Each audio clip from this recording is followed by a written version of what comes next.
don't know what I should say. I haven't thought of my little thing I say to start. Right, you don't have your epic $1 billion intro planned out yet? No. That'll do. Right. Okay, hi, it's PodCass. It's episode 2. That's one 2 more out of many. That's one more episode than I thought I was gonna have. Yeah, well, we'll see. If you're listening to this, that means it's one more episode. Who knows if this one will ever make it to YouTube. It might end up being a secret lost media episode where everyone's always wondering, where's episode 2? It goes straight to episode 3, Disco Elysium Part I. Anyway, that's Disco Elysium. And there'll have to be like 6-hour YouTube videos investigating where it went. Right, where they like break into here and like take my computer. The records were burned. Right.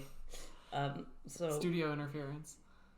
So I don't know who is this voice. It's Holly. You all know me. Do we? Yeah. I'm Holly. I'm entirely here for the purpose of talking about Disco Elysium. I vanished from the world the second you stopped listening to me. Right. You have no object permanence. Not in that you don't think things are there. Like I'm not permanent. Right. Okay. So if I'm talking to you now. Yeah. If me. If you listen to the last one, which you said you did, you'll know that I plan to torment every new guest by asking them to explain how they know me. Oh right. Well, this is a hotly debated subject. It turns out. It's not. I don't know what she's talking about. I know Cass because we met on the bus in 6th or 7th or 8th grade. Pretty sure it was 6th grade. It was 6th grade. We didn't really become friends until later. I remember I talked with her about the hit streamer bait video game Kindergarten because I was a big fan of like game theory back then. I more like met you through other people like in sophomore year or something. Yeah, I'd say that's fair. Yeah. We had a couple of the mutual friends, but didn't really. Right. I think we later. Sat together in freshman year with like everyone else like by the flagpole and stuff. I never was at the flagpole. Oh really? Yeah, but anyway. You like enter into memories like it's Inception or something. Right. Well, that's actually intentional. I've been slowly replacing all your memories to revolve around me. Right. So we know each other. We know each other. We're pretty good friends. Like this isn't good. You could say. You could, if you wanted One to. One could say that. You could make the argument for the purposes of a 5th grade, like 5-paragraph essay. Right. Yeah. Describe in 200 words what friendship means to you. Right.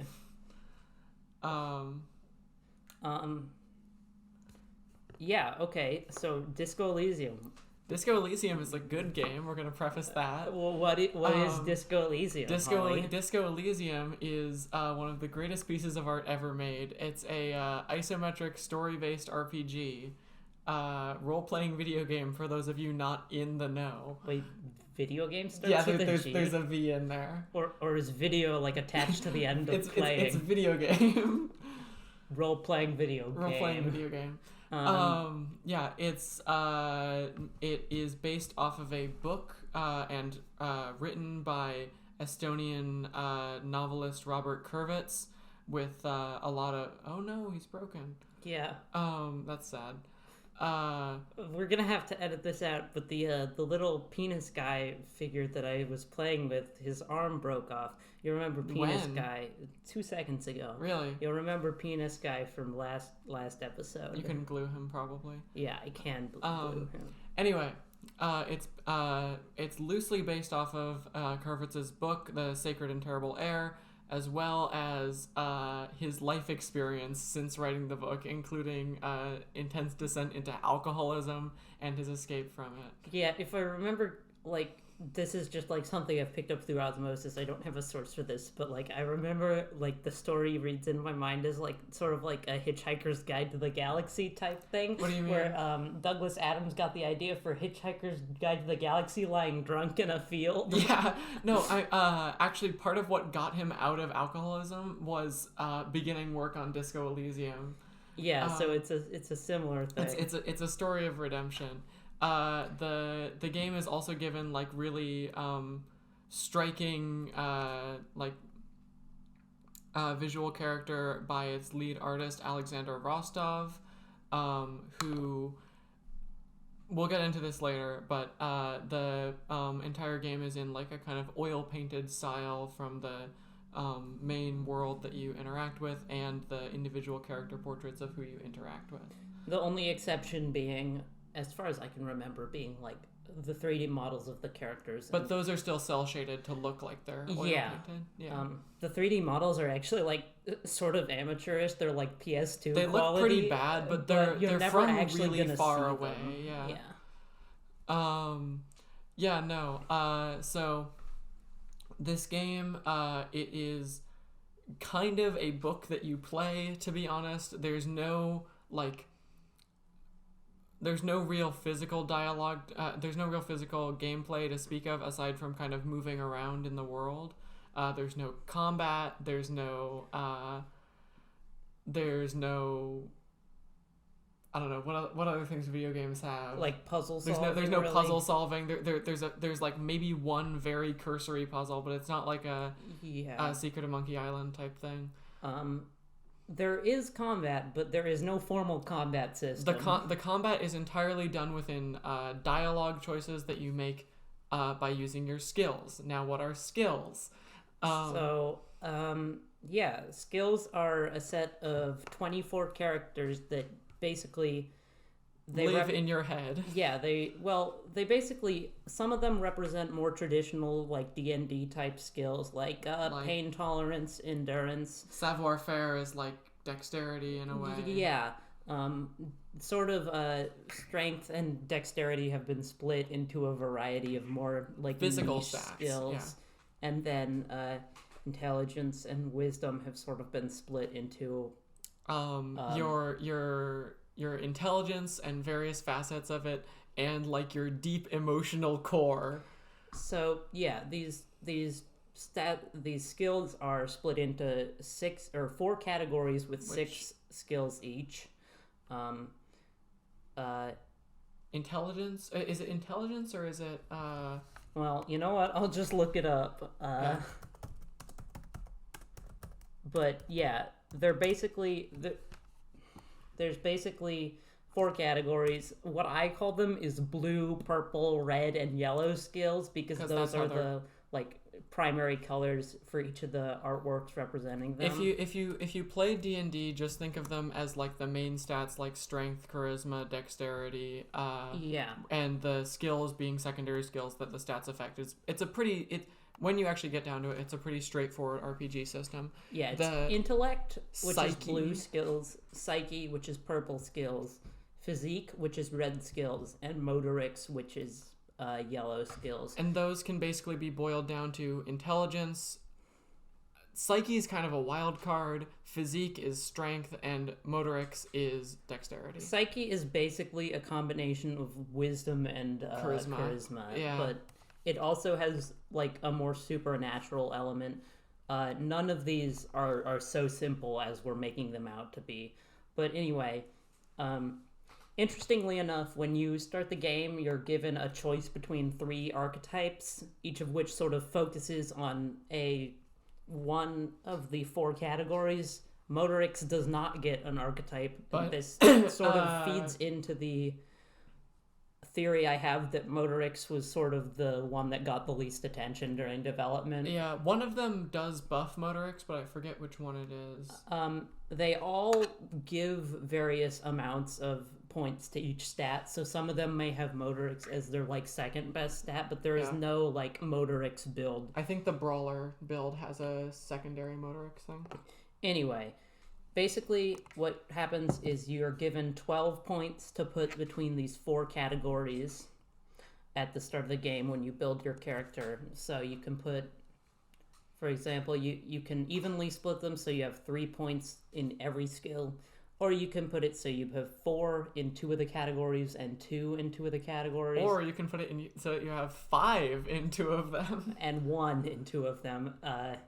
You can technically become a complete fuck up, but spoiler alert, you're gonna be a complete fuck up either way, so there's no point in really making yourself a failure.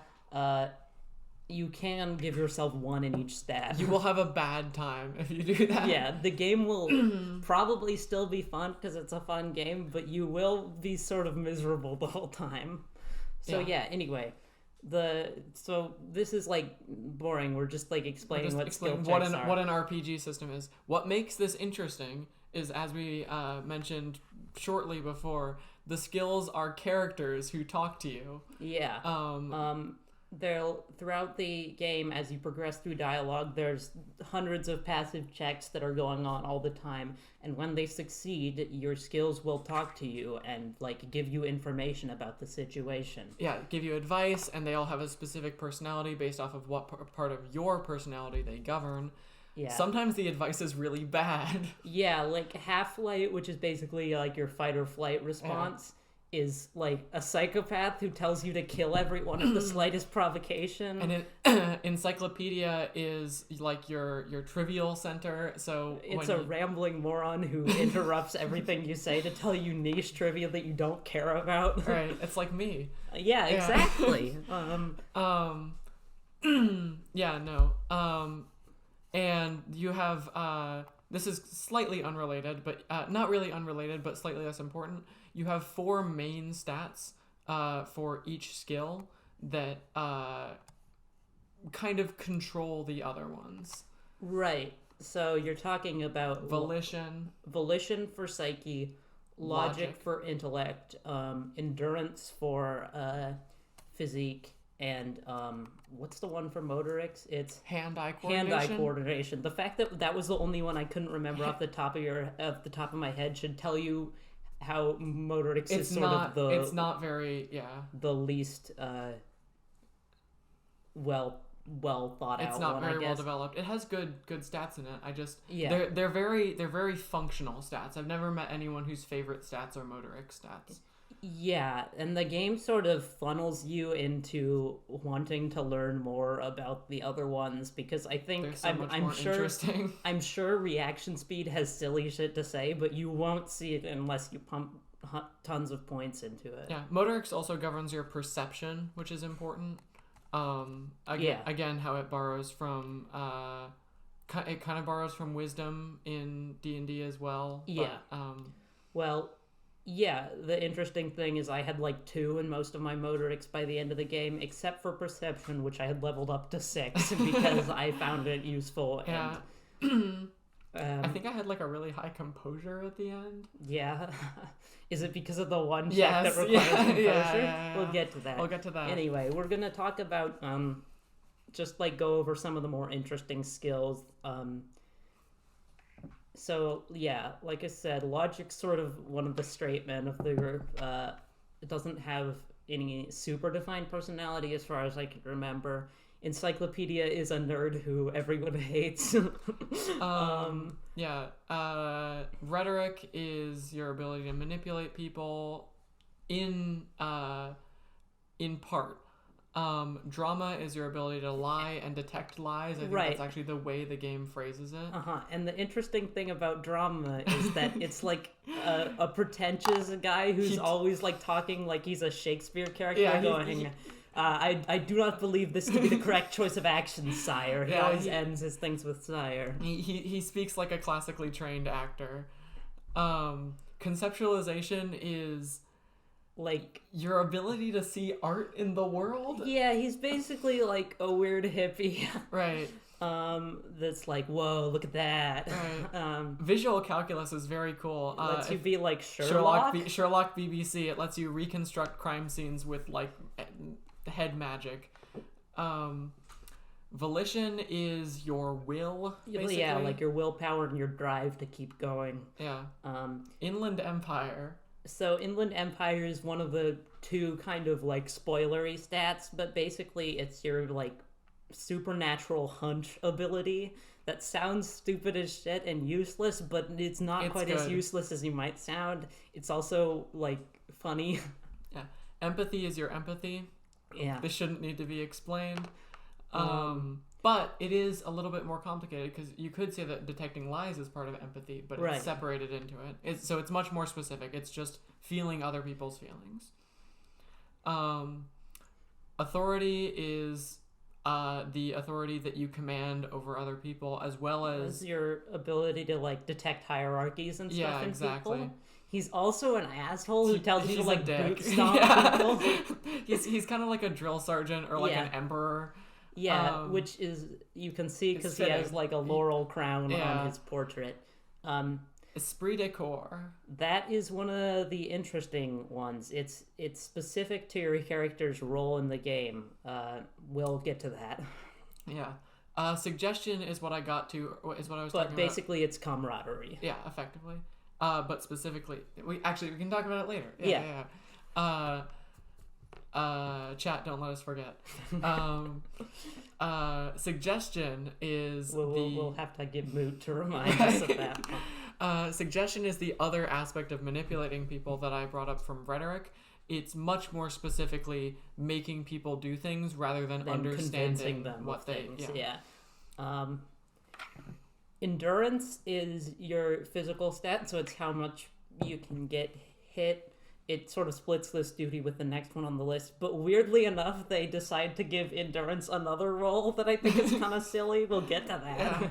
Yeah. Pain threshold is kind of like the only thing I can super remember pain threshold doing is the thing with the door. Yeah, but pain threshold is endurance is more like your physical capability, whereas pain threshold is your almost ability like, to get hit. Yeah, it's almost like your ability to it's basically tolerate it, whether or not you can live through it. It's kind of your physical composure. Yeah, well, that or your physical volition. Yeah.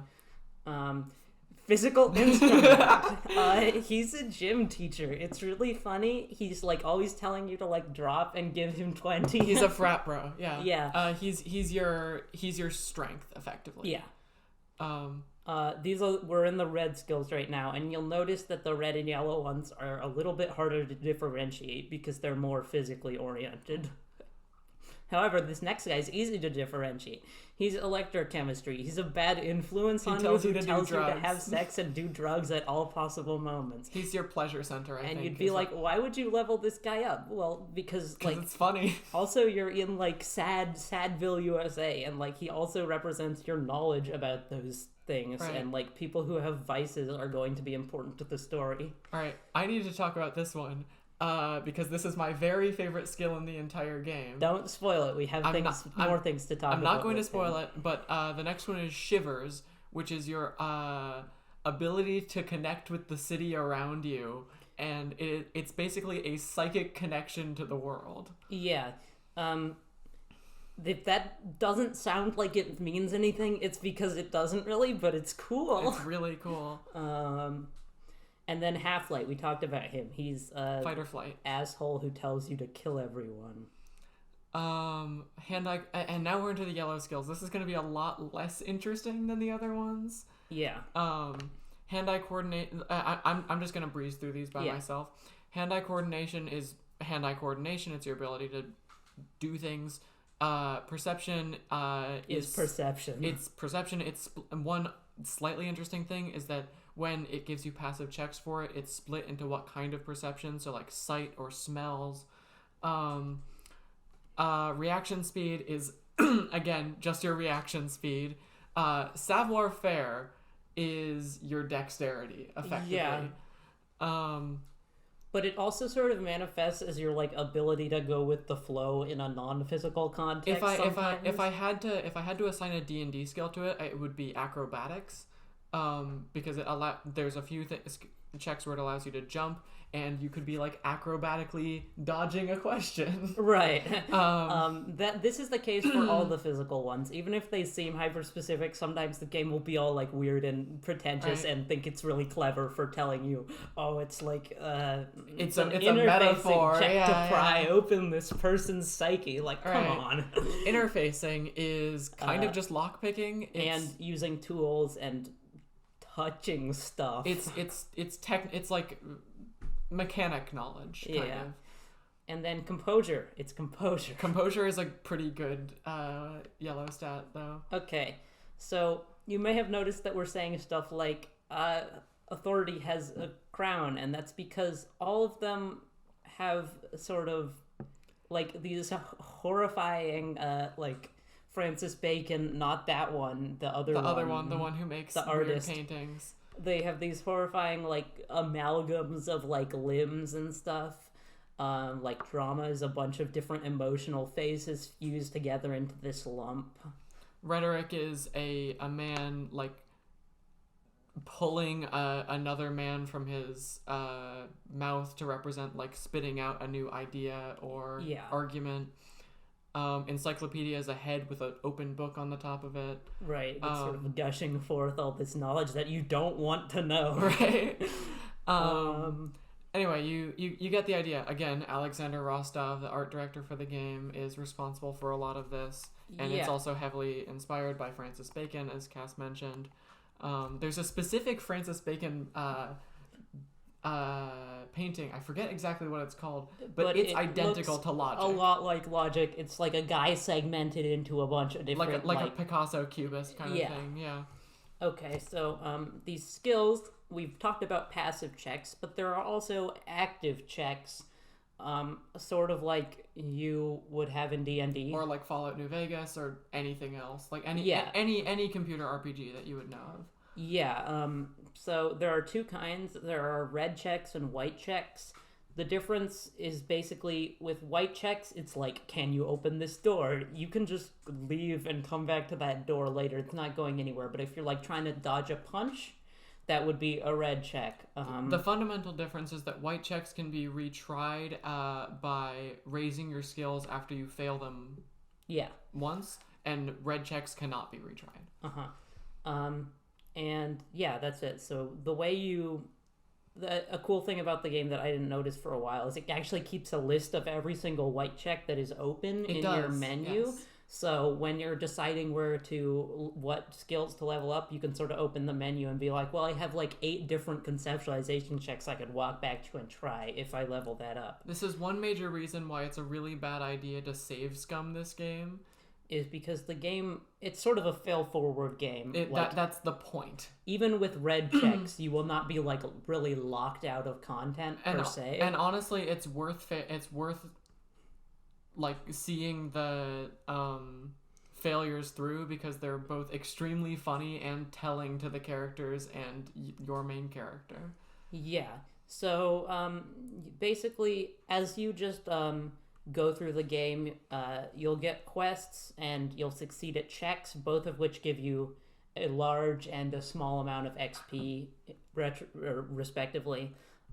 So once you get 100 XP points, then you get a level. You get to put 1 point into one stat.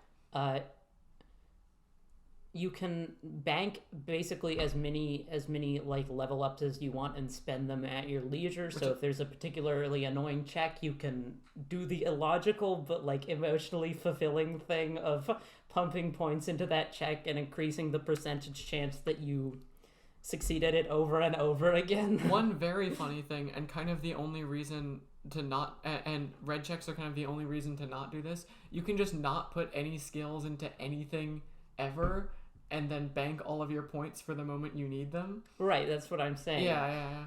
You can sort of brute force things, although you... But don't play like that. Yeah, generally put points into stuff you're interested in. One other reason you wouldn't want to do that is you won't get any of the passive check dialogue. Right. Which is like a big part of the game. Yeah, so... Anyway, we haven't even described how this game works. This game is conversation based, similar to Fallout New Vegas or I don't know, Planescape Torment or Vampire the Masquerade. Is a term I've heard thrown around, but I have never played Planescape Torment, so I can't Vampire really the speak Masquerade to that. Bloodlines or Fallout 1. It is characters put a block of text at you.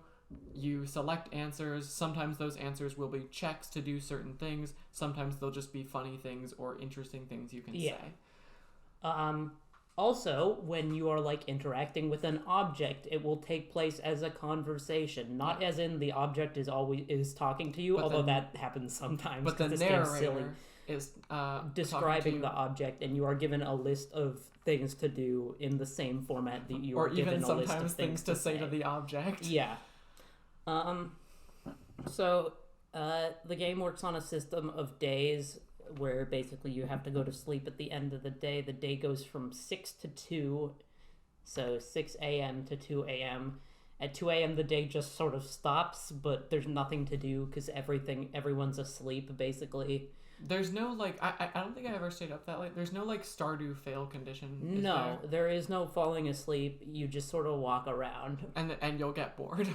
Yeah, and also, you can't even push the game any further than that because the game does not progress based off of your time spent in the game. It only progresses based off of you doing things. Yeah, basically every time you click a dialogue option, it augments a counter that eventually will move the day ahead by minutes or hours. All right. So I think that's basically everything we can talk about in terms of like game mechanics. Yeah. Before we sort of get into the actual story. This game has a really good soundtrack. Yeah, it's weirdly enough, a lot of it is just lyrical songs with the lyrics taken out of it by a band called British Sea Power. If you know me, you'll know I don't really like lyrical songs that much, but I like these because they don't have any lyrics. They got rid of them. Yeah, wow.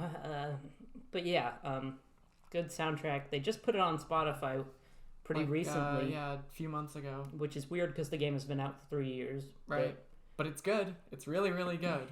They don't have all the songs. Yeah, they're missing a couple, and a couple have sort of been merged into single songs, but that's okay. Part of the thing is that a few of the songs just have songs that are very, very similar to them at different parts, so there's no real point in having every single version on, but they do have every version of the whirling theme. Right. Well, okay.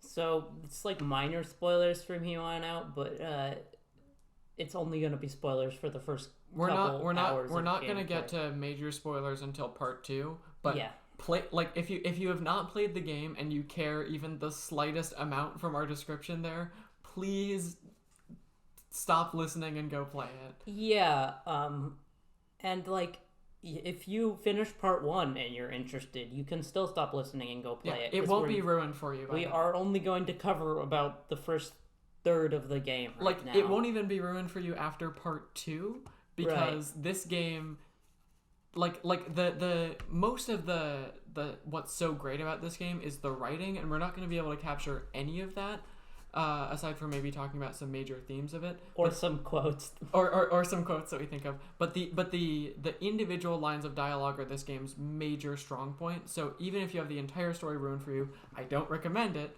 You'll still enjoy it if you play it after that. Right, and obviously we're not going to be able to talk about everything, no matter how long this ends up being. This could be like 10 hours, and we would not be able to talk about everything.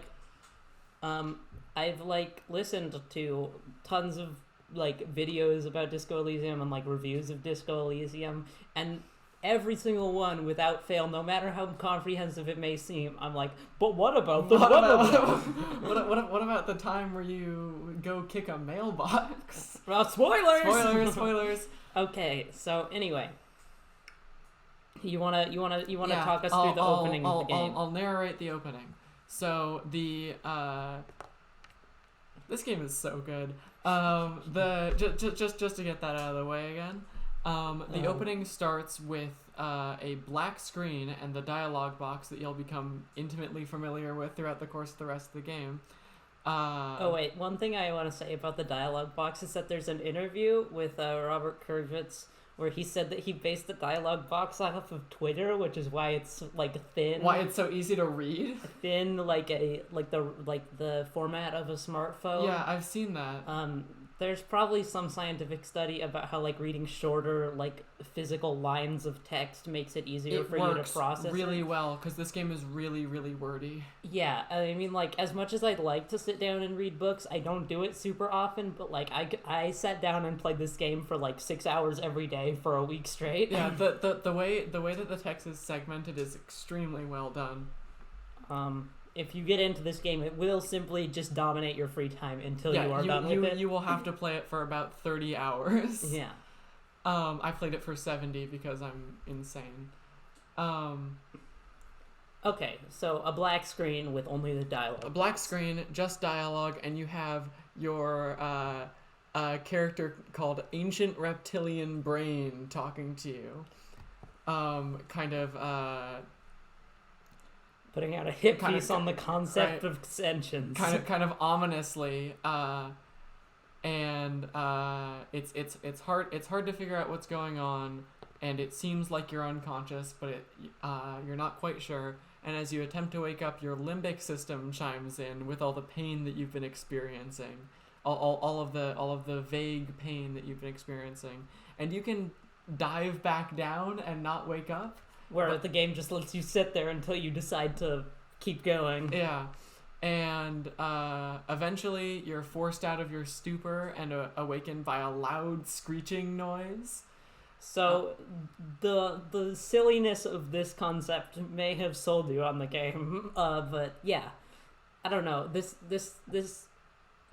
is sort of just a taste of where you're going to go. The skills are basically like versions of the limbic system and Ancient Reptilian Brain. But those two show up very infrequently. Infrequently, mostly when you're unconscious. Yeah, because they're your subconscious. Yeah. Wow, really? No way. Those are two different prefixes. I don't right. I really don't think you're right about this one. Yeah, no, but as you wake up, there's a chance encyclopedia tells you what that noise was. I'm not gonna say it right here because it doesn't really matter yet. I didn't get that, and I had pretty high encyclopedia. I got that on like my third playthrough. But you open on a disheveled looking man in his underwear, slumped over in like the Jacko pose on the floor of a trashed hotel room. Yeah, I don't know what that means, but that's something I've seen. He's like bound and he looks like he's been bound and tied with his like ass up in like air. He's in Downward Dog. Yeah. Yeah. Cartoon. Anyway, so he's naked. No, you cannot see his penis. You should on be the able model. to. You can see it online easily. Yeah, I don't know what that says about me, but yeah, that's you. Who you are is sort of a key mystery for the opening couple hours of the game. For me, the opening day and a half. Yeah, so I'm not gonna say exactly his name yet, but you look like a sort of middle-aged man who looks incredibly sad. Yeah, you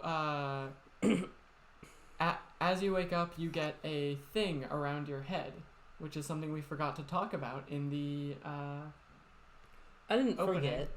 Forget. Anyway. So you get a ring around your head with a color that corresponds to one of the colors of the skills. Yeah. And when you click on it, it either opens like a little text box that just tells you something kind of small and trivial. Like, you can smell the smell of booze in this room. Exactly. Or something. Or you click on it and it opens a conversation, like we were describing before. These conversations are things you've noticed or things you've just thought about, things that are going on internally that your mind wants you to know about. All right. Anyway, you stumble around the room. Your tie is hanging from a spinning ceiling fan. Almost like you tried to hang yourself in a very not successful method. Yeah. Your sink is blasting steam, and full of booze bottles. Everything is trashed, basically. Your couch is a mess. You have a tape player that's in a million pieces. Mm-hmm. It's like Fear and Loathing in Las Vegas. It's a lot like Fear and Loathing in Las Vegas. So basically, this is where you're sort of introduced to the main gameplay loop when you're not in conversation, which is holding down right click to highlight all the interactable objects and walking over to and clicking on them. Yeah, it's a point and click adventure game, effectively. Yeah. So like you'll hold it down and you'll see the outlines of all your clothes strewn around the room, so you can go around and pick them up and put them on. But interestingly, even when you put them all on, you will still be missing one of your shoes. And small side note for all you gamers out there, you can move around with WASD if you want to. I don't know why you would want Rest to. Rest assured. It does not do anything. There is no button to interact with what is directly in front of you, so there's no reason to move like that. It gives you a feeling of control. You wouldn't understand. Yeah, I guess I wouldn't. Yeah, no. You don't get feelings of control. No, I'm out of control constantly. Where am I? Right. Speaking of the main character, you don't know anything about your surroundings. Your mind isn't telling you anything. You are a complete amnesiac. You've forgotten everything about your past and present, including like the definitions of things. You basically only know things that are like intuitive, like chairs. You don't know what money is. It depends. You don't know any countries. It's not like cartoon amnesia where you know what things are but you don't know who you are. You know basically nothing. It depends based off of how much you're spec'd into things like encyclopedia, which will tell you things. But yeah, but even so, that's portrayed as like flashes of things. Exactly. You're not portrayed as knowing those things by default. For the most part, you know nothing. But you do have a few innate skills that you know things like riding a bike. Not literally riding a bike, but you know things that you would know just through having done them so many times that you know. Right, your muscle memory is intact, yeah. Which is important for a couple of things later in the game that we'll talk about. Anyway, speaking of your missing shoe, there is a shattered window on one side of your room, which you can do a visual calculus check on, which will show that the object that shattered that window came from inside your room. And was vaguely the size and weight of a shoe. Yeah, so you can step out onto your room's balcony to check it out, and lo and behold, there is a shoe. However, neither of us, if I'm remembering correctly, managed to get that shoe until a pivotal moment several hours later into the game. Yeah, where the game basically the game actually doesn't let you you can not wear the shoe. The game does not let you forget about the shoe at a certain moment. Right, it literally puts you he right points in front it out. of it. Oh, really? Yeah. I don't remember that. Anyway, so that's basically everything regarding your clothes, with one notable exception. One very important exception. You remember the necktie that I mentioned that you might have tried to hang yourself with? It is a disgusting pattern of green, yellow, and blue. It's not filthy, but it is morally filthy. Someone wearing it should probably be shot on sight. Right. It's on the logo for this episode. It's called the horrific necktie in game. It's a fashion crime. It's alive. Yeah. If you have a high enough Inland Empire skill, your necktie will start to talk to you in an absurd comedy British accent. Is it British? I couldn't tell. I can't tell. Yeah, it might be Scottish or something. I'm not sure. But anyway, he'll start to talk to you and basically tell you, stick with me, kid. You're gonna see the world. And also seek out booze. Yeah. So yeah, your tie's talking to you. That's not great. Interestingly, if you do not have a high enough Inland Empire skill, you can miss that and miss the not insubstantial slice of the game that is locked behind talking with this tie. The horrific necktie stuff genuinely comes up like with probably 2 hours of dialogue. Mm-hmm. There is, I think there is one more check slightly later in the game where it can start talking to you again, but only if you're wearing it. Which, why would you? It's horrific. Yeah, and in this game, you can switch out your clothes, you can dress up your little guy. This is one for all you gamers out there again. Clothes give you skill bonuses like in any other RPG. And notably, you'll probably be switching them all out all the time because if you have like a conceptualization check, why not put on the silly hat that gives you more conceptualization? Unless you get like a really cool fit later in the game and you don't want to change off of it. Right, for moral reasons. Right. So yeah, you might be like rocking a bow tie when that secondary check comes up, and then it you'll just miss won't it. happen. Yeah. So yeah, Horrific Necktie has big plans in store. Yeah. You're going places. Yeah. There's So, one last thing you can do in the room. right. So your steamed up mirror, in the corner of your screen, there is a picture of your character. There's one of It's on the Rostov's HUD. Rostov's paintings of your character, and But notably, it looks like he's covered in mud. when you wake up, just... he's a blurry mass that has like two black eyes, two like dark eyes, and a like comedy black triangle nose. I'm not sure what it's supposed to be. Yeah, like I don't know if this is like some sort of like the game trying to be smart and be like, oh, it's the Matrix. It's like residual self-perception. You have no idea that I was about to say that. I was about to say it's like residual self-image. This happens probably once a day where I say the exact thing she was about to say or vice versa. It's weird. It's kind of creepy.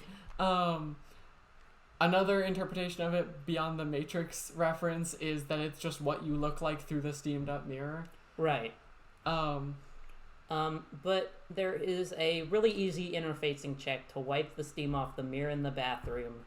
And then you're greeted with your character's face. Which is what a face it arguably is. more horrible than the like gooey mass of pixels that you were confronted with before. Your character is a disheveled, disgusting, middle-aged man with years of alcohol damage on his body and face, and even worse, he has something called the expression permanently etched into his face. It seems a like suggestive,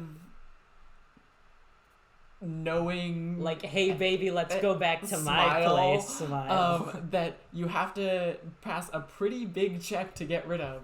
Yeah. And honestly, why would you? He's also rocking like World War I era like British officer mutton chops. Yeah. If you pass a pretty easy, I believe it might be an electrochemistry check. I can't remember, but it's a pretty easy check to figure out that this expression is something you picked up from like this like lounge singer rock star type, like popular artist Guillaume Lemillon.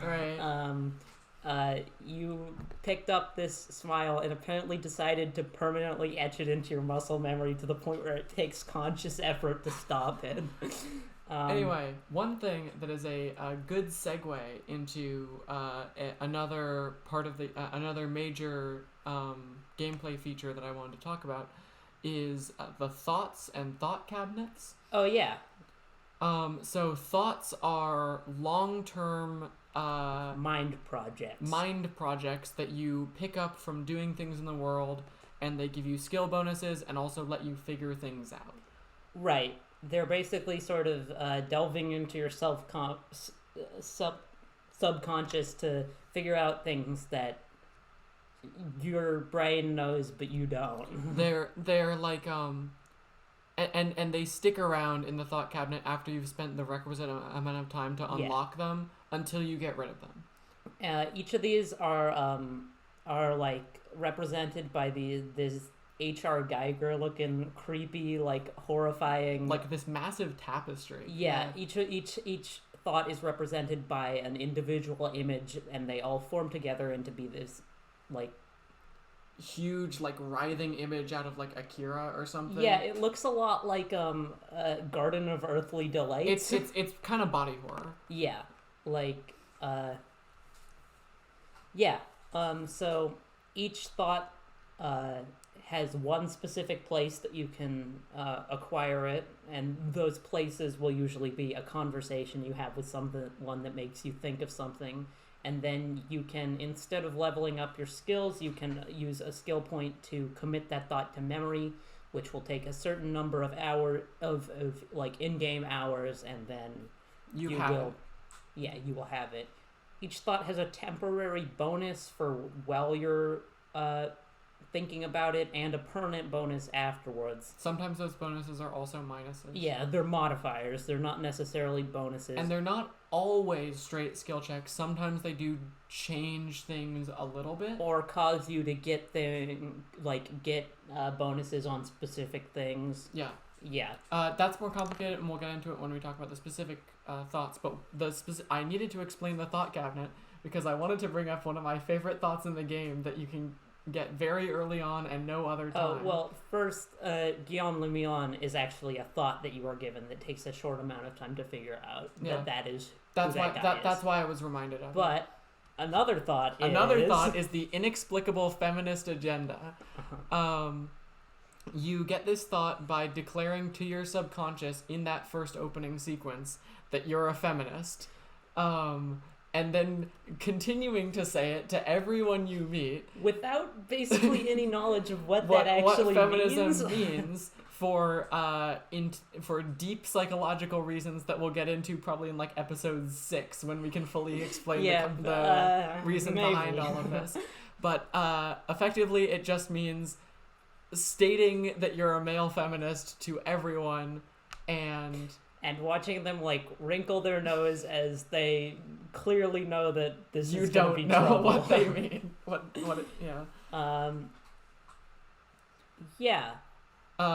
That can be leveled up into radical feminist agenda if you do a certain thing. I don't know what I have no idea what it is. Qualifier for I never got it. I remember looking it up on the wiki, and it's ridiculously specific, but there are like 50 odd thoughts in this game, so you will be getting around half of those in any given playthrough, even though the reason or like the requirements to unlock each one are pretty specific. You will just run into a lot of them by brute force. You only have 12 slots in your thought cabinet, though, so choose wisely on which ones you internalize. Something we forgot to mention when we were talking about the horrific necktie is that the other clothes that you're wearing are not really any less horrific. They do not talk to you, but they are reminiscent of disco. Yeah. You're wearing green snakeskin shoes, a green blazer, regular white shirt, and covered in gross stains grime, of unknown origin, and flared yellow pants. Yeah, you basically look like even you can tell even in the game that this is decades out of fashion. You look like some kind of tropical lizard. Yeah. Interestingly, this sort of fits in with your character's face, which also looks decades out of fashion. Again, with his mutton chops, he looks like he would be at home in our 70s, or as we'll get into later, the game's 20s. Also, you just look significantly older than you are because you've been basically intentionally damaging your face through years of booze and drugs. Anyway, finally leaving your hotel room, you come across a woman in a silver jumpsuit, Smoking a cigarette. Do not take this to mean that you are not out of fashion. She is just also out of fashion, but wears like a it better. different way. Yeah. She's like a Y2K girly. You're like a middle-aged man trying to relive his 80s youth. Yeah. That's the difference. Yeah, so electrochemistry, upon seeing a woman, does that one gif where the guy hits himself in the head with the hammer and his eyes bulge out of his head. And I don't even know if this check is passable, but the first thing you can say to her, if you fail the check to seduce her, is, I want to have fuck with you. It is passable. You basically just say that in a more nice way, and she's like, "That's nice, sweetie." Right. She, as the first person that you encounter, you basically spill your entire confused psyche onto her. Yeah. She addresses you as officer, which you don't understand. There's a couple of comedic dialogue options you can go through before she eventually just sort of tells you explicitly that you are a police officer. Specifically a police detective who arrived a few days ago. Yeah. She's mostly enigmatic and just sort of serves to not give you answers and be sort of frustrating. This will continue. You can also tell her you don't remember the world and don't know what money is. Yeah, and your brain immediately decides to call her Miss Oranje Disco Dancer. For reasons. Yeah, Oranje is a country, so write that down. That bit makes sense, I guess, why you would call someone that if you didn't know their name. Like, you'd call her the German or whatever. Right. But, like, huh? She does kind of look like a disco dancer. I kind of get that. Yeah, she looks like a disco ball more than a disco dancer. Right, and she is wearing a reflective silver jumpsuit. Yeah. So she has nothing of use to really say to you. It just serves as a means for you to embarrass yourself. She never comes back. Nope. Part two. Spoilers. Spoilers.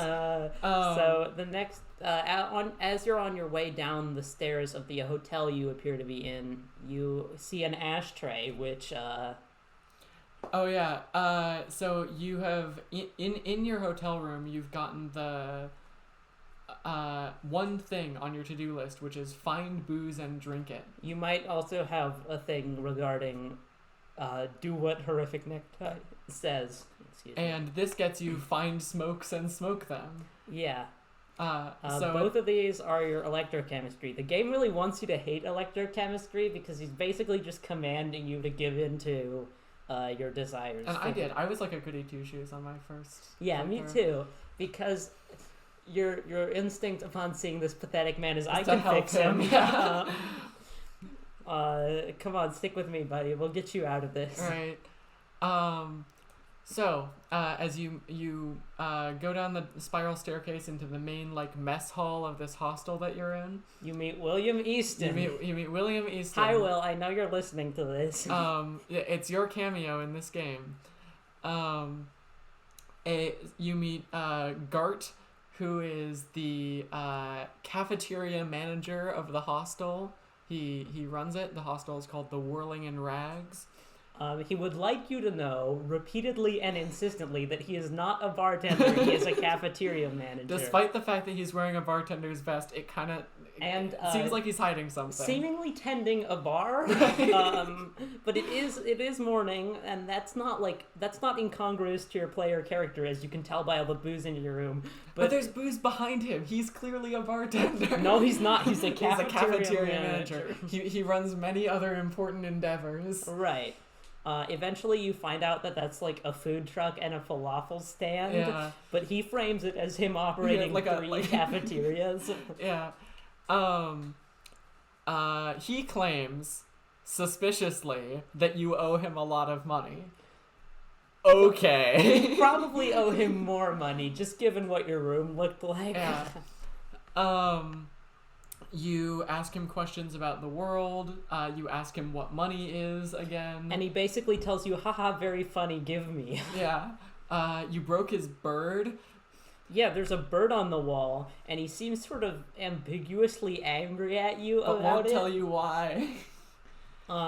He's very mean to you. He's peeved. He's generally peeved. But he is right to be, because you're a fuck up and you've been ruining his life for the past couple days. Which you'll find out later. Spoilers. He implies that you've been in town for a couple days and basically been a menace. And he also mentions a body out behind the building that you were sent here to retrieve and investigate a few days ago, which is still there. But he says it in an extremely sarcastic tone, so if you don't know what's going on, you'll just be like, come on, man, why is everyone being such an asshole to me? Right. You also learn that you're a detective in the RCM, which is the Revachol Citizens Militia. Revachol is the city that you're in. All of this needs to be learned, though. None of this comes easy. Yeah.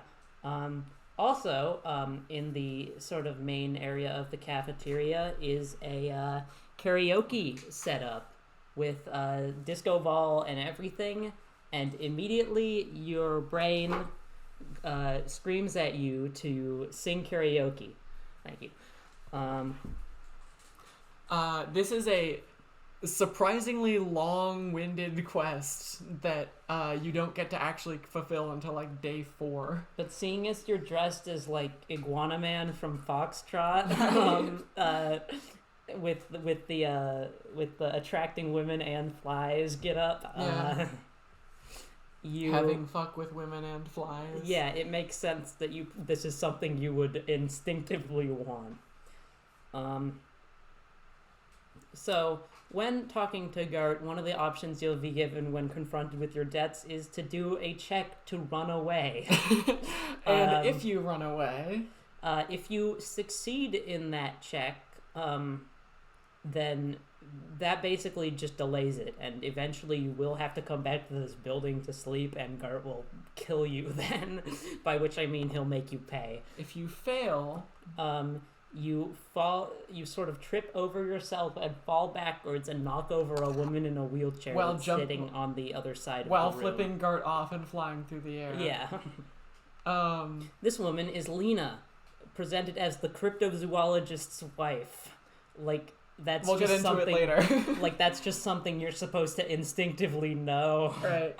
An interesting, she's an old woman in a wheelchair. She's very sweet to you. She's the first person who you meet who isn't a total dick to you about not knowing what money is. Yeah, she tries to sort of explain to you, what's going on, but she asks you very basic questions, which you're basically just going to guess on, unless it's your second playthrough, like what city you're in, what certain common things around the world are. She's just trying to help you because she's nice. Yeah. And eventually she's like, this might be a little bit beyond my ability, which gives you the quest to learn more about the world. And right after you meet Lena, you meet the best character in the game. Confusingly enough, this well, I guess not really confusingly enough, but strangely enough, this like 40-year-old sort of balding Asian like man, nerdy man is like just like this geek. He might not seem it, but he is a teen heartthrob. Without fail, everyone who plays this game all the way through will be attracted to him at least once. He's an incredible man. Anyway, we are talking about your partner, Lieutenant Kim Kitsuragi. You meet him. He has a French accent, like many people in the game. He's balding. He's wearing an orange flight jacket, and like kind of like parachute pants, to be honest. Yeah, but he's dressed well. He's cool as shit. Yeah. He's not lame like you, despite some surface similarities. And he sort of starts with like pretty professional greeting. He expects you to know what's going on, which is pretty reasonable for someone who's been assigned to a case in a city for 3 days. He's from a different precinct, he states. He's trying to follow up on your progress with the murder investigation, and starting off, he asks you your name. You are given the choice between telling the truth, which is that you don't know your name, or trying to come up with a believable fake name. Interestingly, this is the second example so far of a check that is much more interesting if you fail it than if you succeed it. This is why you shouldn't save scum, is because there's fun stuff locked behind failure. If you fail to come up with a good name, which I think is a conceptualization check, you will decide to call yourself Raphael Ambrosius Cousteau, and sort of create this mysterious thinker of philosopher almost. This persona Sherlock Holmesian philosopher detective superstar. Right. Just like out of sync with the world, the only sane man who really thinks about things. Right. The rest of the world is blind and only you see type stuff.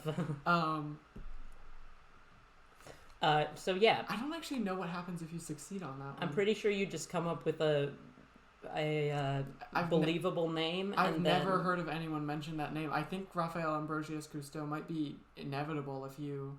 I think he might just not believe you if you come up with a real name. Yeah, that makes sense. He doesn't believe you either way, because why would he? You're saying that you're Raphael Ambrosius Cousteau, but he sort of plays along at some points.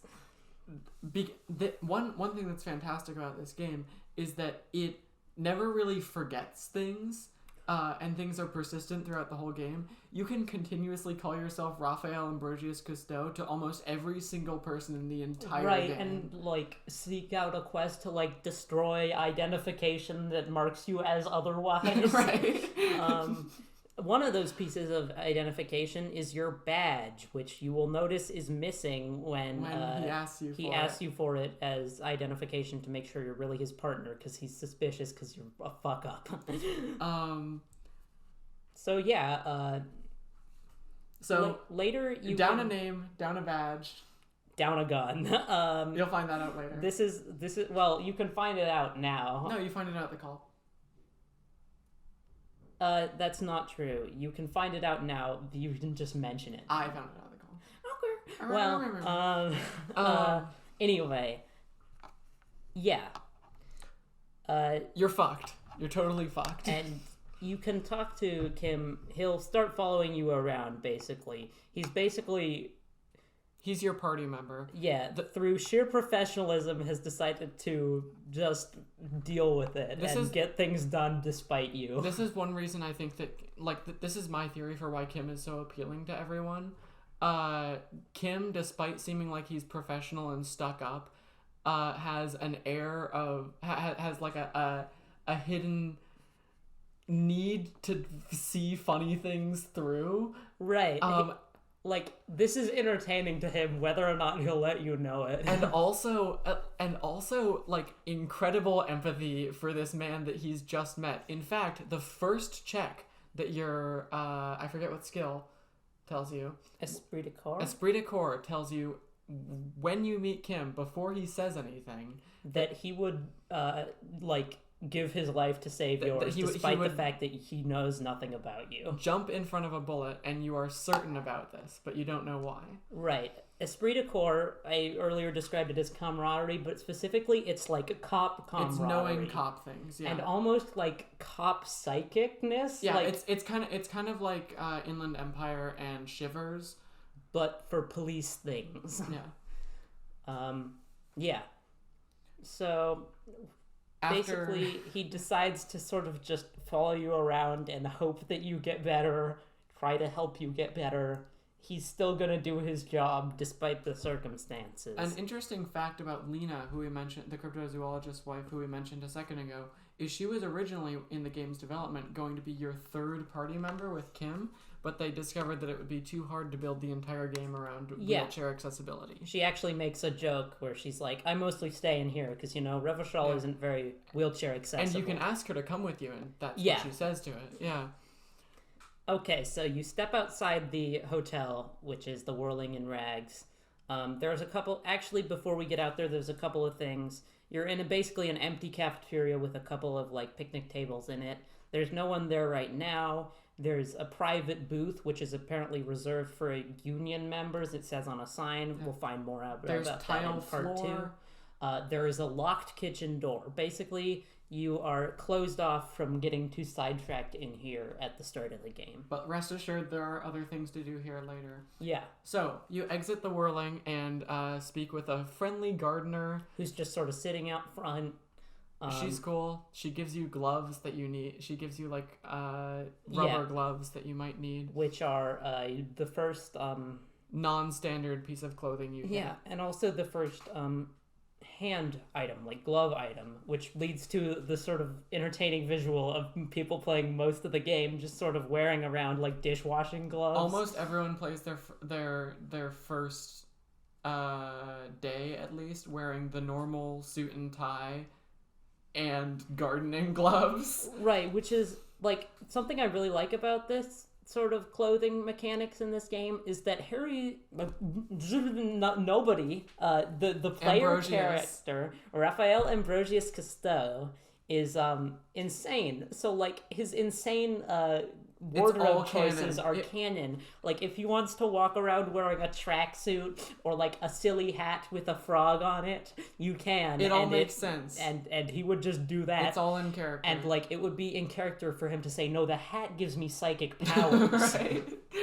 So, we're about to move on to my favorite, the thing that really sold me on this game when I was, I just kind of want to get it out because, the thing that really sold me on this game, when I was first playing it was the station call, which is, calling your precinct from, Kim Kitsuragi's Caprice Kinema, which is his the like car that woke you up at the start of the game. That's what the noise was. His souped up cop car. Yeah. And this is one of the like nerdy little things that people love about Kim that makes him the internet's favorite not attractive man. Is that he is a total nerd as little as he lets on. Yeah, and you can sort of like innocently be like, "Oh, cool car," and you can tell he's like holding in the desire to like info dump about the car. Yeah. So what you need to do right here is call your station to try to figure out what your name is. Yeah, and report the fact that your badge is missing, and if you know this, your gun is also missing. Right. I did not know that my gun was missing. I called the station. It's picked up by a like dispatcher who with a funny, heavy French accent. This scene is another sort of super it's like another good demonstration of how like the weirdly niche skill of esprit de corps can actually be useful. It's also it lets you, so basically by calling your precinct, esprit de corps gives you literally psychic vision into what's going on there. Yeah, like you can tell what people on the other end of the line are feeling. Basically, it's an all-in-one skill for cop matters. Yeah, and you're calling your precinct. You hear a few of your coworkers who have not been introduced up until now. They're kind of mean to you. Yeah, they're all like have all these like inside jokes about how you like suck and you're always like They call you Dick Mullen at one point, which you're not really sure what that means, but you don't feel like they're saying it in exactly a nice way. And they don't think it. You definitely don't think it's your actual name. Right. Encyclopedia, if you have a high enough score, will tell you that Dick Mullen is the name of a like sort of pulpy detective serial like series. Tracer Bullet from Calvin and Hobbes. Yeah, sure. But this scene is also some of the funniest shit I've seen in my entire life. Well, they're calling you Dick Mullen, like, as a joke. Like, the comparison between you and this hyper-confident man is laughable. It's impossible for us to really, like, capture why this scene is so good in description, because part of it comes from experiencing it unexpectedly, and part of it comes from the really, really good writing of the characters. A lot of the humor in the game stems from things that you can say, even more than things that other people say. Right. Well, one of the loading screen tips tells you to basically tells you in no uncertain terms, say stupid shit. It'll be fun. The specific wording is something like, people are more lenient towards people. Don't be afraid to say weird things. People are more lenient towards people in authority positions like cops. Right. Which is the game's way of saying, I know that a lot of the dialogue options seem like they would get people mad at you, but like just try them. Yeah, it'll be worth it, guys. I swear. One very good example of this is when if you realize on the call that you don't have your gun, like I did, you have to pass a composure check to lie and not tell them that you lost your gun. I failed that composure check. They start making fun of you for losing your gun, asking you if you lost your dick. They make the dispatcher ask if you ask him if he's lost his dick. The lieutenant is inquiring if you are still in possession of your genitalia. Over. Yeah, and the dispatcher is really tired of everyone, including the people on the other end of the call. And you can respond, tell her I left it in his mama's ass after I fucked her last night. Right, like this is the kind of that's just sort of like that's a taste of the rampant silliness that you can get up to in this game. This game is goofy. A lot of people treat this game like it's like super. Like this game is art, but it's also art in that it's a comedy. But like before I played this game, I was under the impression that this game was like really pretentious and like high art, and it is really, really interesting and definitely high art. But it's also silly. It can reach like silliness of like South Park episodes. Right. Like I don't find South Park that silly, but you know what I mean. The vulgarity Community. And like okay. The vulgarity and just kind of like stupid humor is interspersed with incredibly like deep philosophical discussion. Basically, this is the ultimate piece of media. If you haven't played it, play it. You really should. It's kind of like I would recommend this game to people who have never played a video game in their life because it's a book. I had my parents play the beginning of this game and they liked it. My parents don't play any games. Yeah. All right.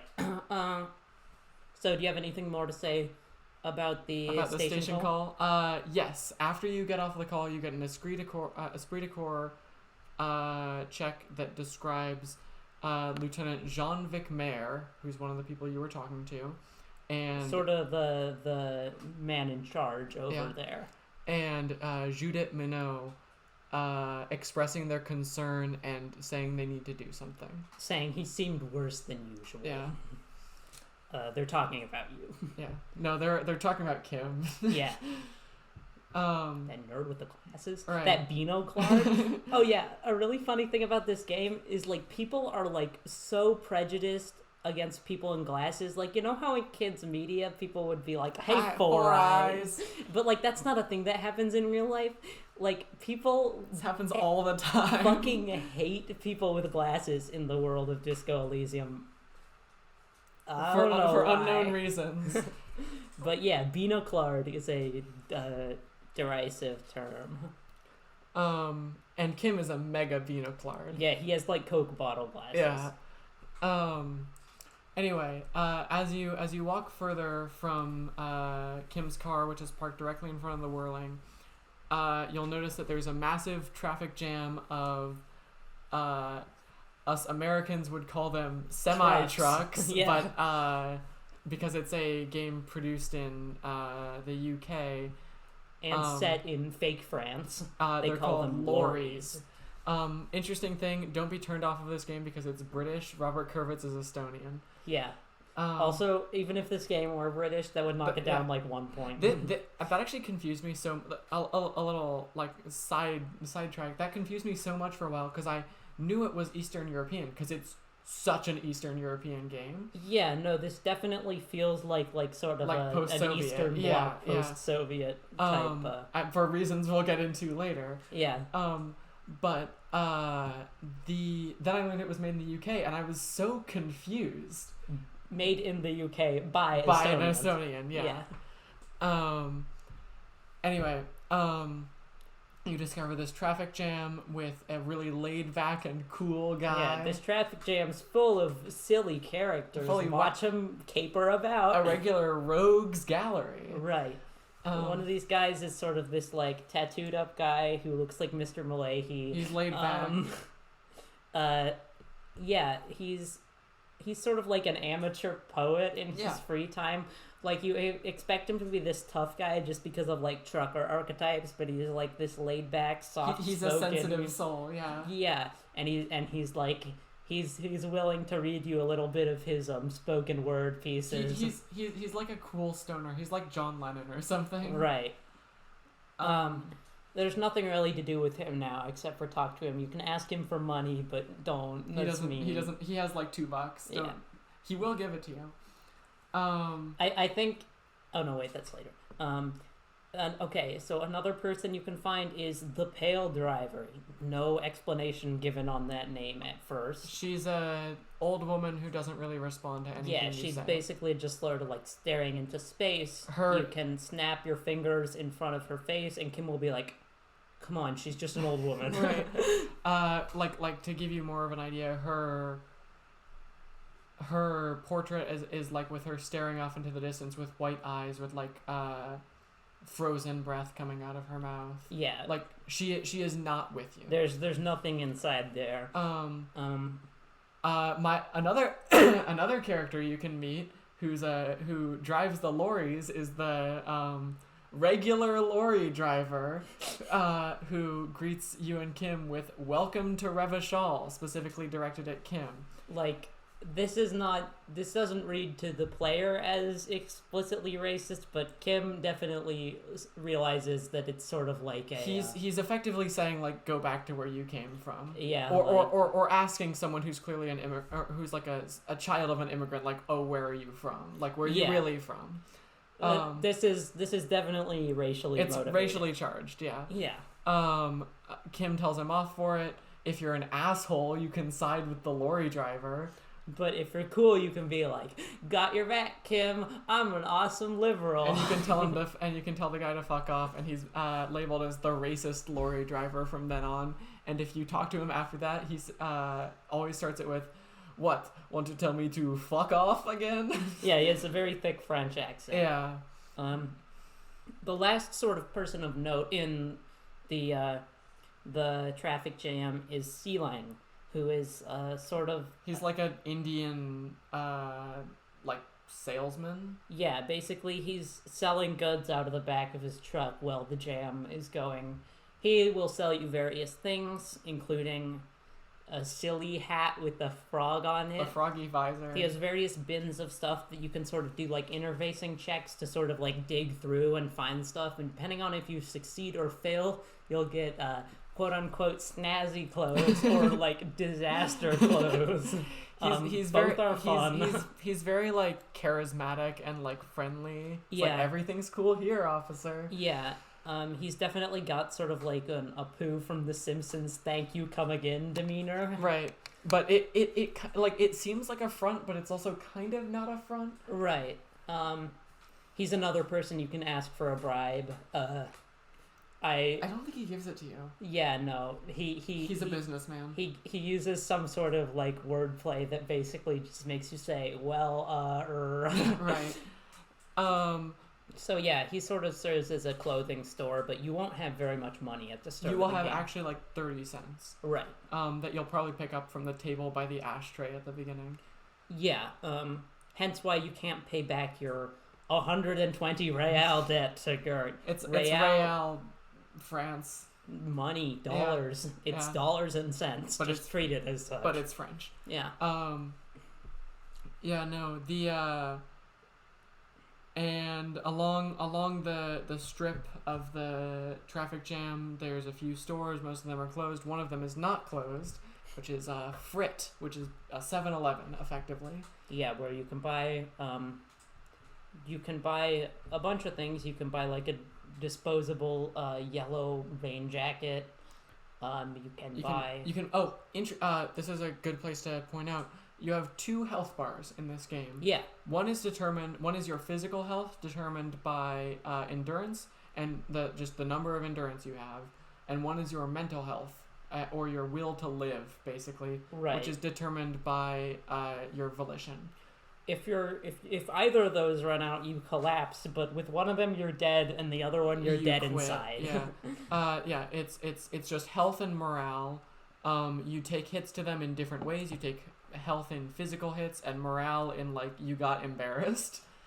Or like you're just shut down. Right. Yeah. If you lose an argument, yeah, you come closer to dying. You take mental damage. Right. Yeah, you can converse with the teenage girl who is at the register. You can ask her how she knows physical reality exists. Conversing is an optimistic way to put that.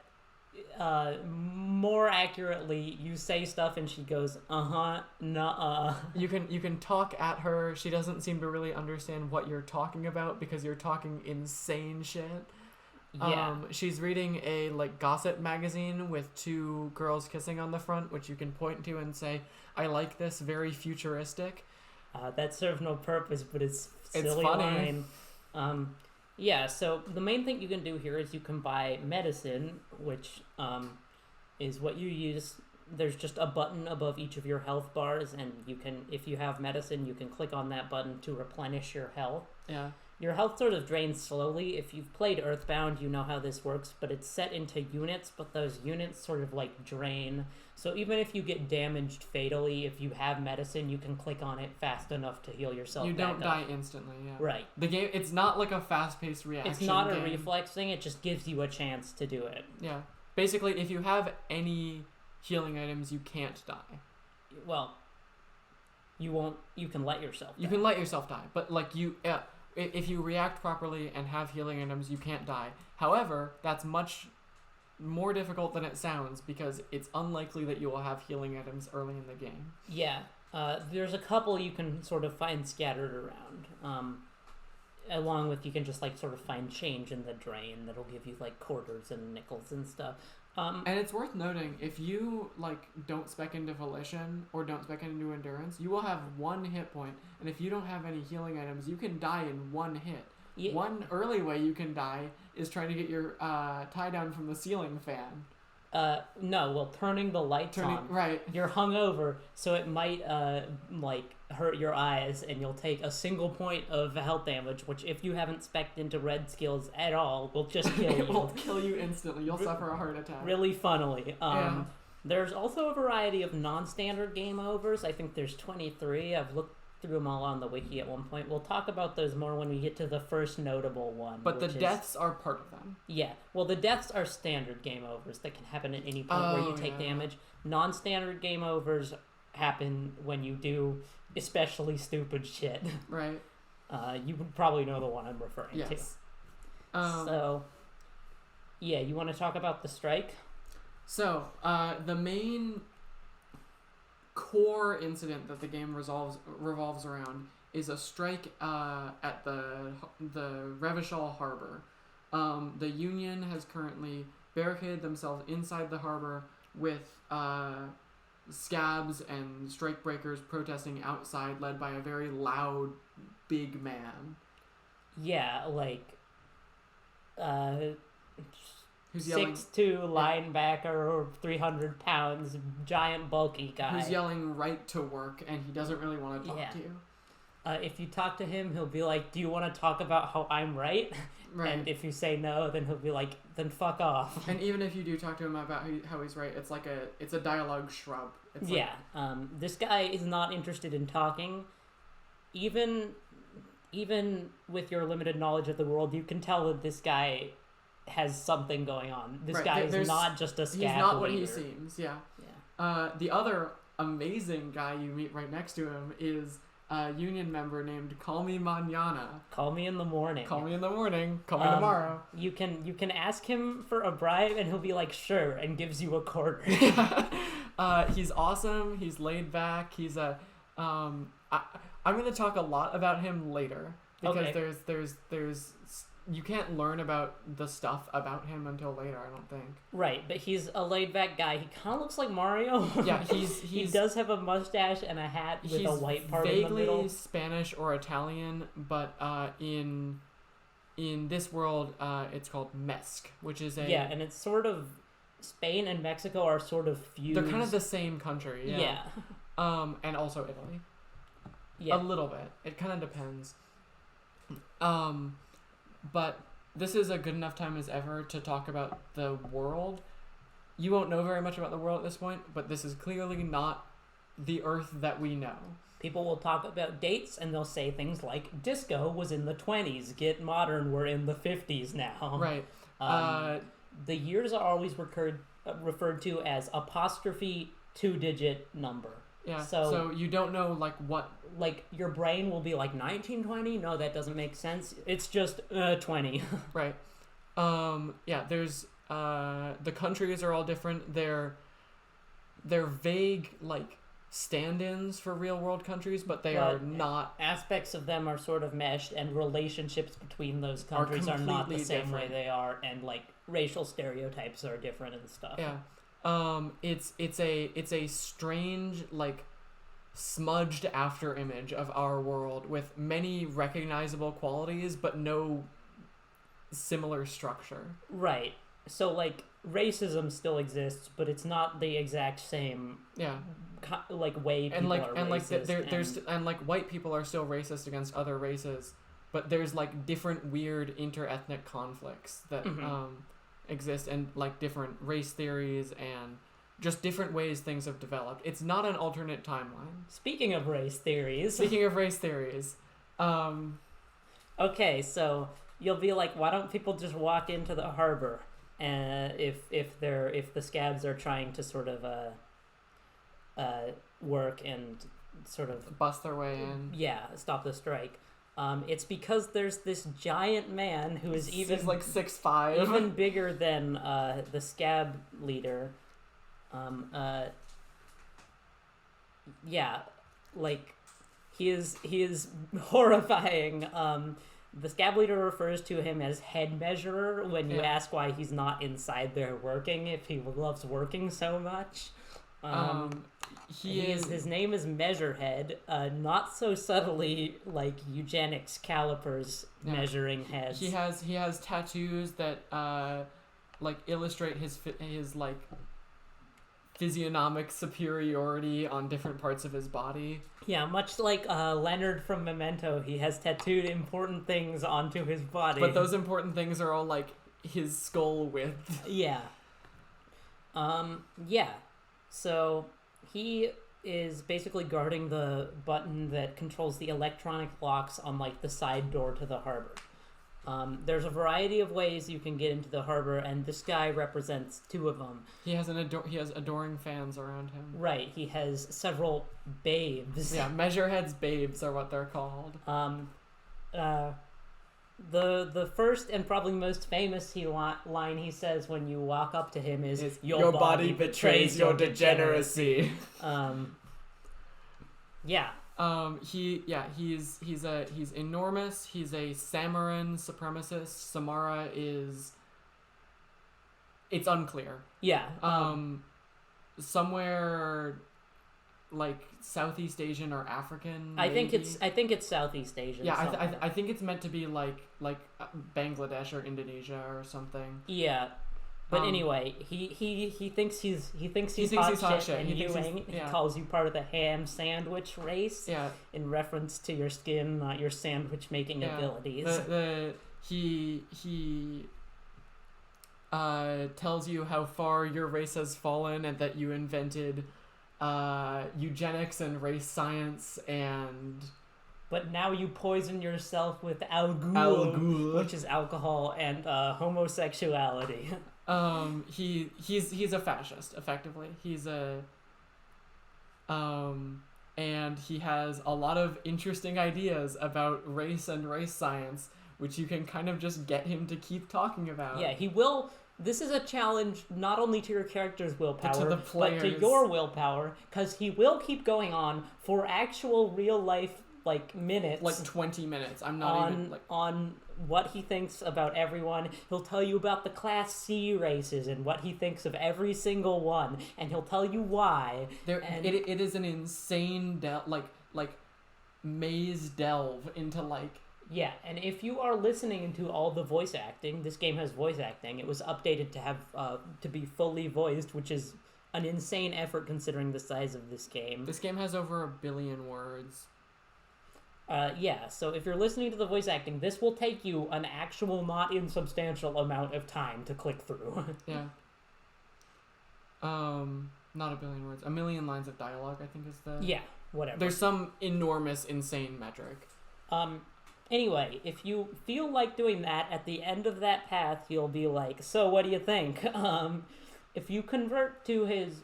Call Me Mañana gives you this idea, but if you sort of convert to his ideals, he might let you into the harbor. He may let you through that door. If you don't want to, you can punch him in the head. But he is the Massive. Incredible Hulk. So that's no easy feat. Most likely you will fail, try to punch him, he'll crush your fist with his hand and make you say, I am a degenerate alcoholic before he lets you go. Which, I mean, is true, but not for the reason he thinks. Right. So, yeah. This is sort of the first, like, major, quote-unquote, like, boss fight. Yeah. It's more of just, like, a roadblock. But anyway, most people will get to this point. The opening of the game is fairly non-linear. You can go in a variety of directions. This is just the direction I went. Yeah, and I have no backbone, so I surrendered to her plan on how to lay this thing out. It's because it's awesome. Yeah. My way is the objectively right way to do it because it's canon. how I did it. Yeah. This game doesn't have a canon. The creators of the game have talked about basically they consider everything to be equally canon. Mm-hmm. But there are fan accepted things that are canon. Right. Generally, rule of cool or rule of funny. Generally, there's a few things like the superstar stuff and that. Yeah. So you'll probably either try to convert to his ideals, which is a thought, which means it takes in-game hours, so you'll have to walk around and go find something else to do while you process that. And also means you have to internalize, like, race scientist Right, ideals. Kim's not a fan for understandable reasons. Or you will punch him and not have another skill to retry the check. So either way, you'll sort of be forced to go do something else while you gear up for your duel.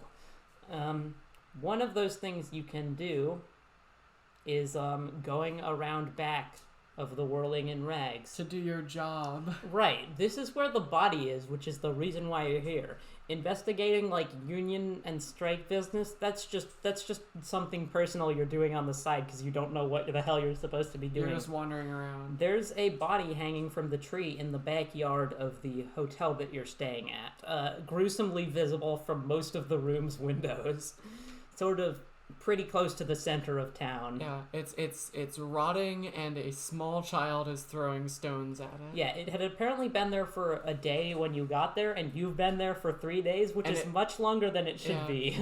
It should be up in a tree. You still haven't even gotten it down, which is one of the first things that makes Kim realize what he's gotten himself into. Right. You can talk to the kid. He calls you slurs. Yeah, no, he will call you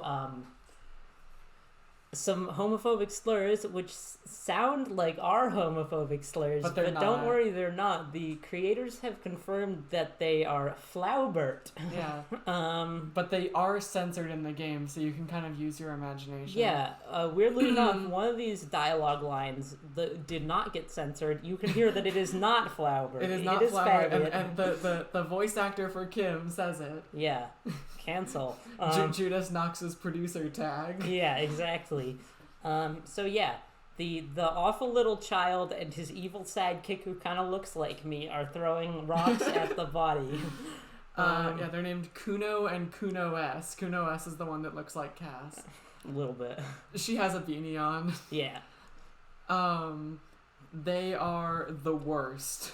Like, somehow these kids are more dislikable than the actual two racists like Nazi you've run race into so far, yeah. And just the racist lorry driver and the guy who's extorting you for money.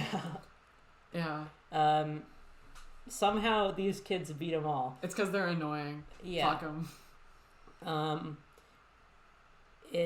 What I did is eventually you'll get fed up of this kid calling you a pig and a faggot and assuming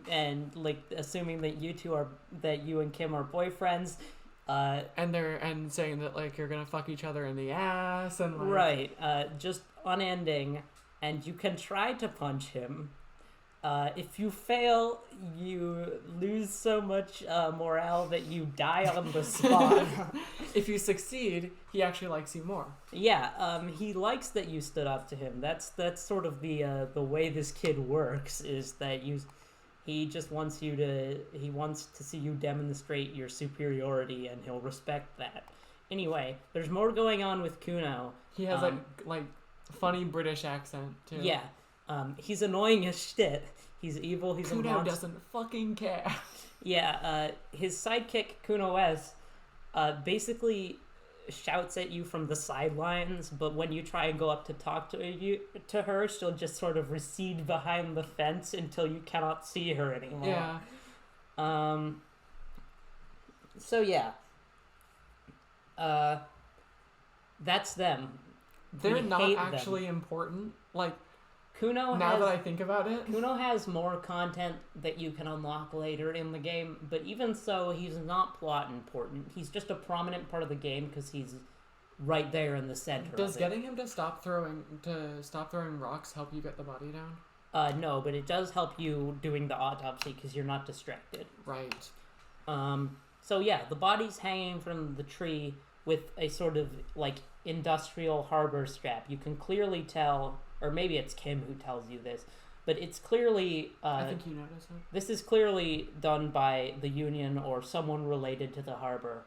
There's no way that someone could have gotten these extra thick straps otherwise. Extra thick straps. It's pretty much unequivocal, and with a visual calculus check, you inspect the footprints in the mud on the ground and determine how many?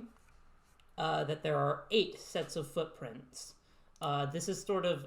This and the window are 2 early game examples of visual calculus. You can also check that see that the fence in the backyard has been busted up by a car that left tire marks in the plaza. Those are some early game examples of visual calculus. Visual calculus visually is very cool. It just sort of dulls everything except for the physical objects relating to what you're trying to figure out, and sort of like has them drawn out like a diagram. Once again, it's like the Sherlock mind fallace. Sure, maybe. Yeah. If any of you are big BBC heads in 7th grade. So yeah, you can see that the guy who's being hung from the tree is wearing a set of sort of ceramic armor. Yeah, this silver, extremely fancy pair of boots, and you can sort of see that he was wearing the rest of it, but it's been stripped off of him. This starts a quest to acquire all the armor, despite how impossible that might seem. Yeah, so the boots are the most visibly apparent part of the set of armor, but you can get it all throughout the game, although that's basically the longest term quest in the entire game. Yeah, I think so, aside from maybe find booze and drink it, because I just never did that. Yeah. So yeah, if you attempt to pull the boots off of the body, Kim's not a fan of that. He rightfully says that this thing has been rotting in there for actual days, and it's would basically probably pull the legs off. Pull the legs right off, yeah. Yeah, no. So that's... Yeah, I didn't get the body down until later. I think you got it down earlier, right? Yeah, but we'll talk about that in a second, because the easiest way to get it down is with something that you can do inside the harbor. So we'll talk about that once we talk about getting inside the harbor. First off, okay, well, before that, we're just going to go through like the rest of the main square area of the town. Oh yeah. So there's a statue of the old king that's been blown, that demonstrates it being like blown apart and then put back together with wire. Mm-hmm. Which you don't know why it's like that, but actually I think Kim tells you, right? Encyclopedia can also tell you. Encyclopedia gives you the first hint into the major historical events that have like shaped this world that you're living in now, and it's extremely important. It's also really boring. Revachol used to be governed by a king. There was a communist revolution, and it was put down by an international coalition. Right. This is also the first main example of a recurring subject in the game, which is the encyclopedia talks to you forever incident. Right. It happens multiple times over the course of the game. It happens basically whenever you spec into encyclopedia. Yeah. But this is the first notable one. He will talk to you for pages upon pages upon pages of dialogue about things that don't matter. Every single king leading up to this one, every single major player in the revolution. He'll tell you about what kind of cocaine the kings liked best, and it's like the beginning of Lord of the Rings. Yeah, it's like reading the Silmarillion. So yeah, that statue is sort of a iconic piece of the like game's iconography. It's a loading screen, and it's in the background of on the poster. Yeah. It was the statue was originally of the king. It was blown apart by the communards and put together by art students later on. Right, and this statue is surprisingly poignant. It's surprisingly like pretentious for a city that's like recovering from being bombed. Yeah, like a sort of bombed out, hopeless wasteland. You wouldn't expect it to have such pretentious art. Right, but it does.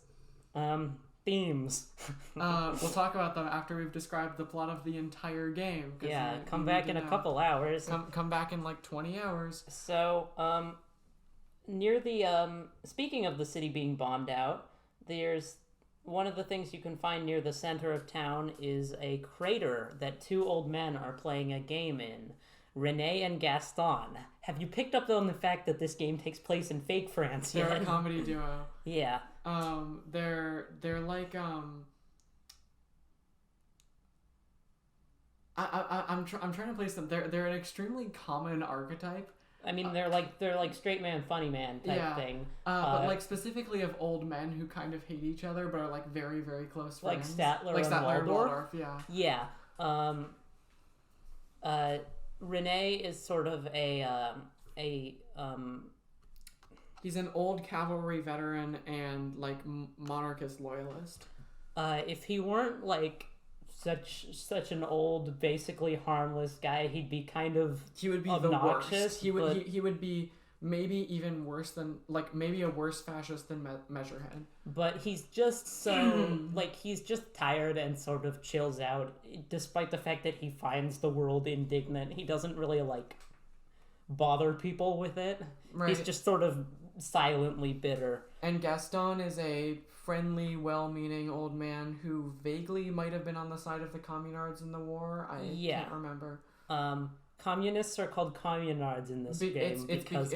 Well, it's because it's a allusion to the Paris Commune because it's French. Oh. I just thought it was because things aren't called what they are in fiction. No, in the communist rebels of the Paris Commune were called the communards. Oh, cool. You learn something new every day. Sometimes it's Ambrose or Audrey. Right. Yeah, so that's Renee and Gaston. They're playing a boule game. It's sort of like bocce. You can get the inclination to pick up one of their boules and hurl it into the ocean. Physical Instrument sort of gives you a pep talk telling you to show how much better at sports you are than these two elderly men. And if you fail, you get a thought called Coach Physical Instrument. With when Physical Instrument is explaining how you need to train up, it gives one of the best lines of dialogue in the entire game, which is that when a man gives 110%, sometimes he is going to piss himself. That's just the way it works. Yeah. Funnily enough, the Coach Physical Instrument thought, when you complete it, actually gives you +2 bonus to Physical Instrument if you're not wearing a shirt. So that's kind of silly. So Speaking of not wearing a shirt, I didn't notice that I wasn't wearing a shirt for the entire first day because Harry's torso, Raphael's torso kind of is kind of white by itself, so it kind of blends in. Right. Yeah. Also, the model is shitty, so yeah, it's easy hard to not notice. Yeah. What was I going to say? What else do we have? If you throw the boule into the ocean successfully, they'll be like, "What the hell, man? You owe us another boule," and won't talk to you. Like, they're not particularly important, but you don't want to die on these guys' bad side, so it's up to you to find them another replacement boule. I'm pretty sure even Kim, who doesn't sort of, like, he speaks with a French accent, but it's a different kind of French accent. Calls it a boule. Everyone calls it a boule. I don't know if that's just the way the word is pronounced or if it's just kind of silly. Right. Has everyone been lying to me about the way that ball is pronounced my whole life? Yeah, well, they also spell it different. Right. Another thing in the main town square is the bookstore. With a small child is standing outside advertising it. Like Dickensian. It's freezing cold out. There's snow on the ground, and she's just sort of standing out there advertising the bookstore. You can talk to her, but she clearly was instructed not to converse, just to get people in the store. Eventually, if you sort of pry deep enough, you can figure out what you need to convince her mother, who's inside the store, to bring her out from the cold. But her mother is the worst character in the game. Yeah, I hate her. Her mother is J.K. Rowling. Her mother has a grating voice and basically does nothing except try to sell you on books. Yeah. She's frustrating, and I really don't like her even as a joke. Yeah, she's extremely superstitious. She basically just tries to sell you on books constantly. It's not fun, like when Sileng tries to sell you on because things he's constantly. Awesome. She's just the worst, and there's this door in the back of her store that's sort of it's covered in like runes and talismans to keep evil spirits out. Yeah. This is the door to something we'll talk about later, probably in part important. 2, actually. This is running pretty long, to be honest. How long was the episode 1? What do you mean? Like the Yume Nikki one? Oh, it was like an hour 45. Oh, cool. This one's going to be significantly longer. We're at an hour 45 right now. Already, yeah. Yeah, so we'll talk about that later, but there is a physical instrument check to break down the door, or a pain threshold check to break down the door, but it is pretty difficult, so you probably won't be able to do it at this point. And honestly, when I was trying it over and over again, I was questioning whether it was even possible because I failed it like 5 times in a row. Yeah, and like every time you put points into it, the percentage chance that you're going to succeed increases, and like eventually it's at 95%, and you're wondering if the game's just playing a trick on you. When you keep failing. Right, over and over and over again. So yeah, that's the bookstore. There's various things in there. You can buy a map of the city, which will be added to your menu, basically. Oh yeah, we need to talk about the other thing that gets added to your menu. We skipped over that when we were talking about the... Right, over in the backyard of the Whirling in Rags, there's a locked dumpster that you can try to get in, and if you get into it... You can get into it either by asking Gart for the key, which he'll give to you because you're a cop, despite like being the worst, annoyed at you the whole time. Or you can cut it open with a pair of bolt cutters that you can get from Kim's car. Yeah. Kim's car has a couple useful things in it. Has a pry bar. A crowbar, a pair of bolt cutters, and a flashlight, all of which you can equip. Annoyingly, the prompts to do things will not show up even if you have the item if you are not holding it. Yeah. This feels sort of archaic to me. It feels cheap. That's not actually true. Kim reminds you to turn on the flashlight in low light areas even if you're not. Yeah, but he'll tell you to, and then you need to but like he'll be like, hey, you could cut those open with the thing. You have to leave the conversation with the dumpster, equip the thing, go back in, and then a new thing will magically be there. Yeah. This game isn't actually perfect, but when those are the biggest complaints that you have, like this is stupid bullshit. Like this does not detract from the game at all. The game is a 10. Yeah, I just like to complain. Yeah. So yeah. What was I going to say? Oh, yes. So inside the dumpster, you will find the sort of rotting clothes of the murder victim who's hung up on the tree. You'll find your ledger and also a racist mug. Oh, yeah. A racist mug with like a racist...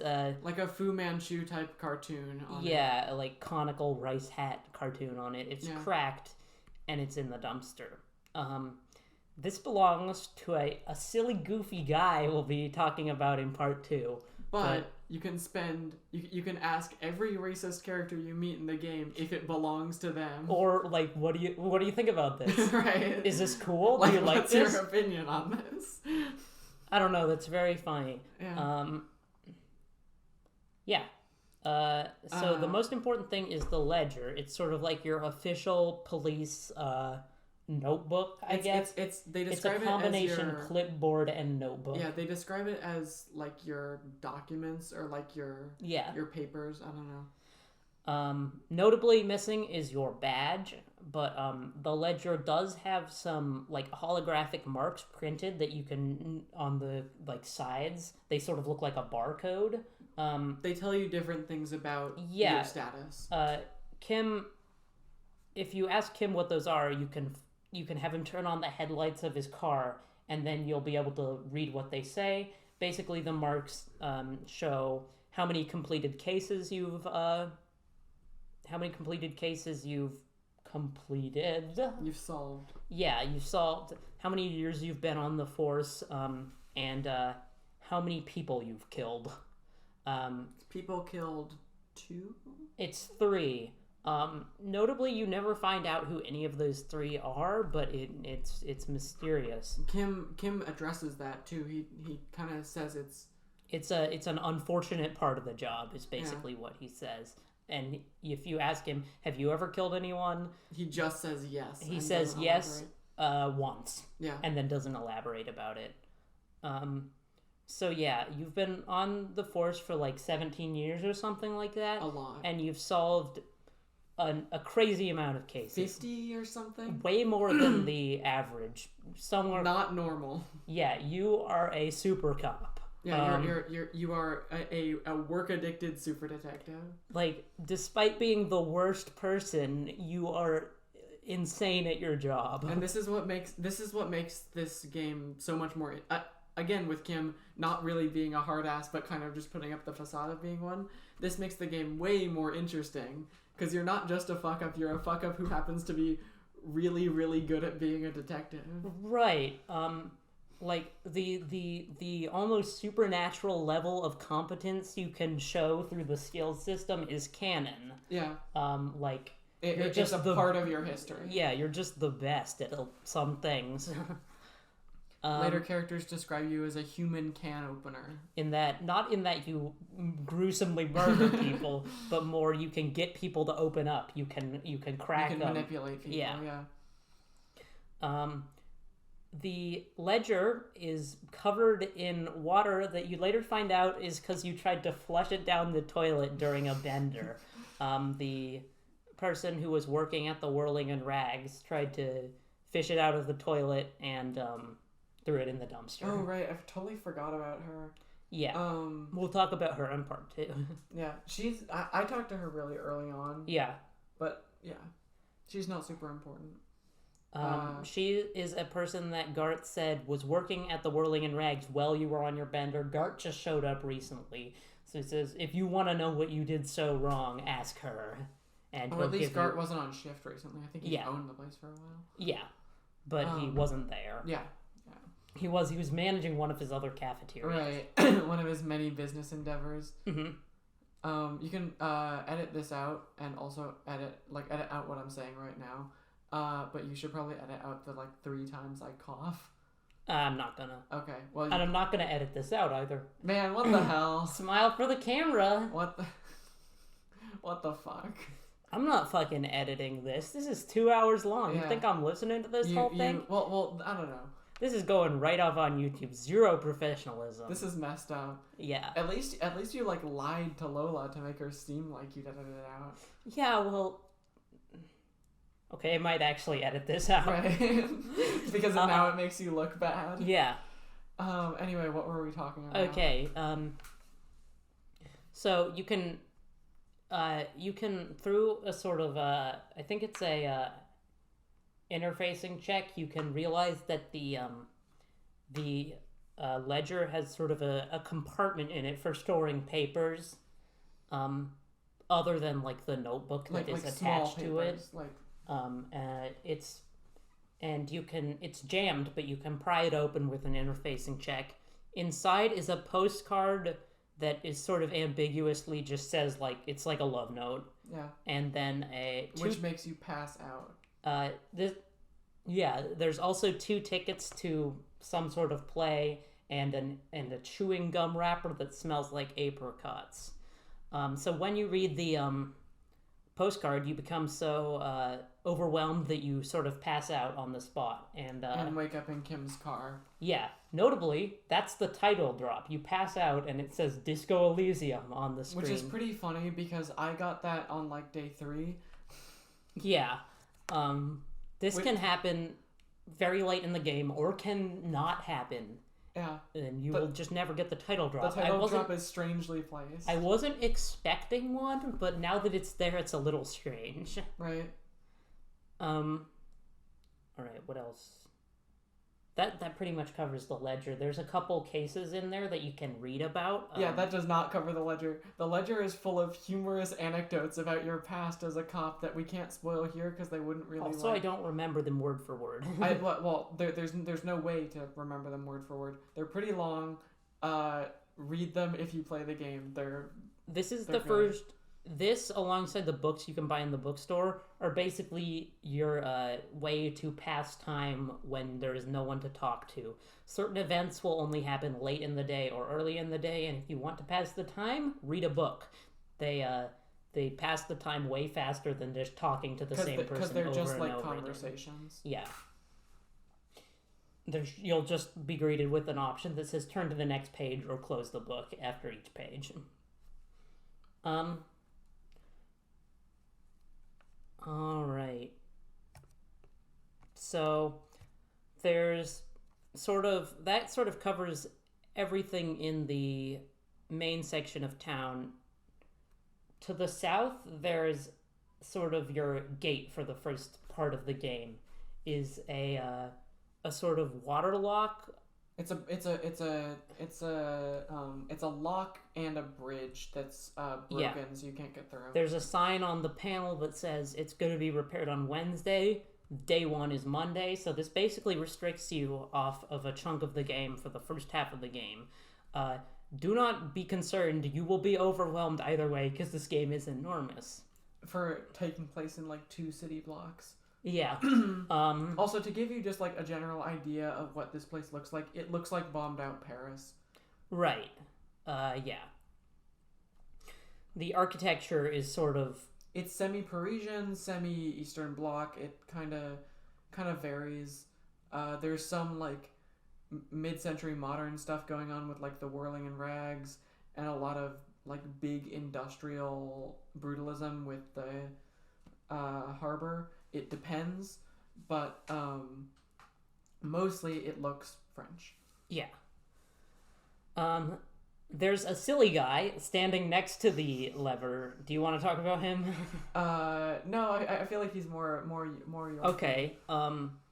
He is holding a piece of salami, and he basically serves only the purpose of asking you if you'd like the salami, and if you say yes, giving you some of the salami, after day one, he disappears forever with no explanation. He was probably the main character of another game. You just don't know it. Right. Like, he's the hero of his own story. Right. Look out for the DLC campaign starring Salami Like, Guy. he does not exist to, like, serve your world. He's in a world of his Right. own. Like, you may have his salami, but you do not get to know about him. Right. Him offering you salami was his own, like, speech option. Right. Okay, so after meeting the main character of a different game, you can go back up to like the north of town, which I also straight up did not see for my first half of day one. Yeah, this is sort of its own insulated section of town. At first, the other side of the fence that Kunoas is peeking over sort of just seems like a sneaky Like an out of bounds out-of-bounds area. yeah. But you can just walk around over to the other side. You just sort of have to take the long way around a building that we'll be talking about more in part 2. Yeah, there's a trick of there's kind of a perspective trick that makes it look like there isn't road back there, but there is, which you can walk to. Yeah, this entire game is sort of in an isometric style, so by necessity, some things are just slightly covered up in a way that makes it confusing to navigate, but... One person you can meet back there is a, like, 20-year-old woman named Cindy the Skull.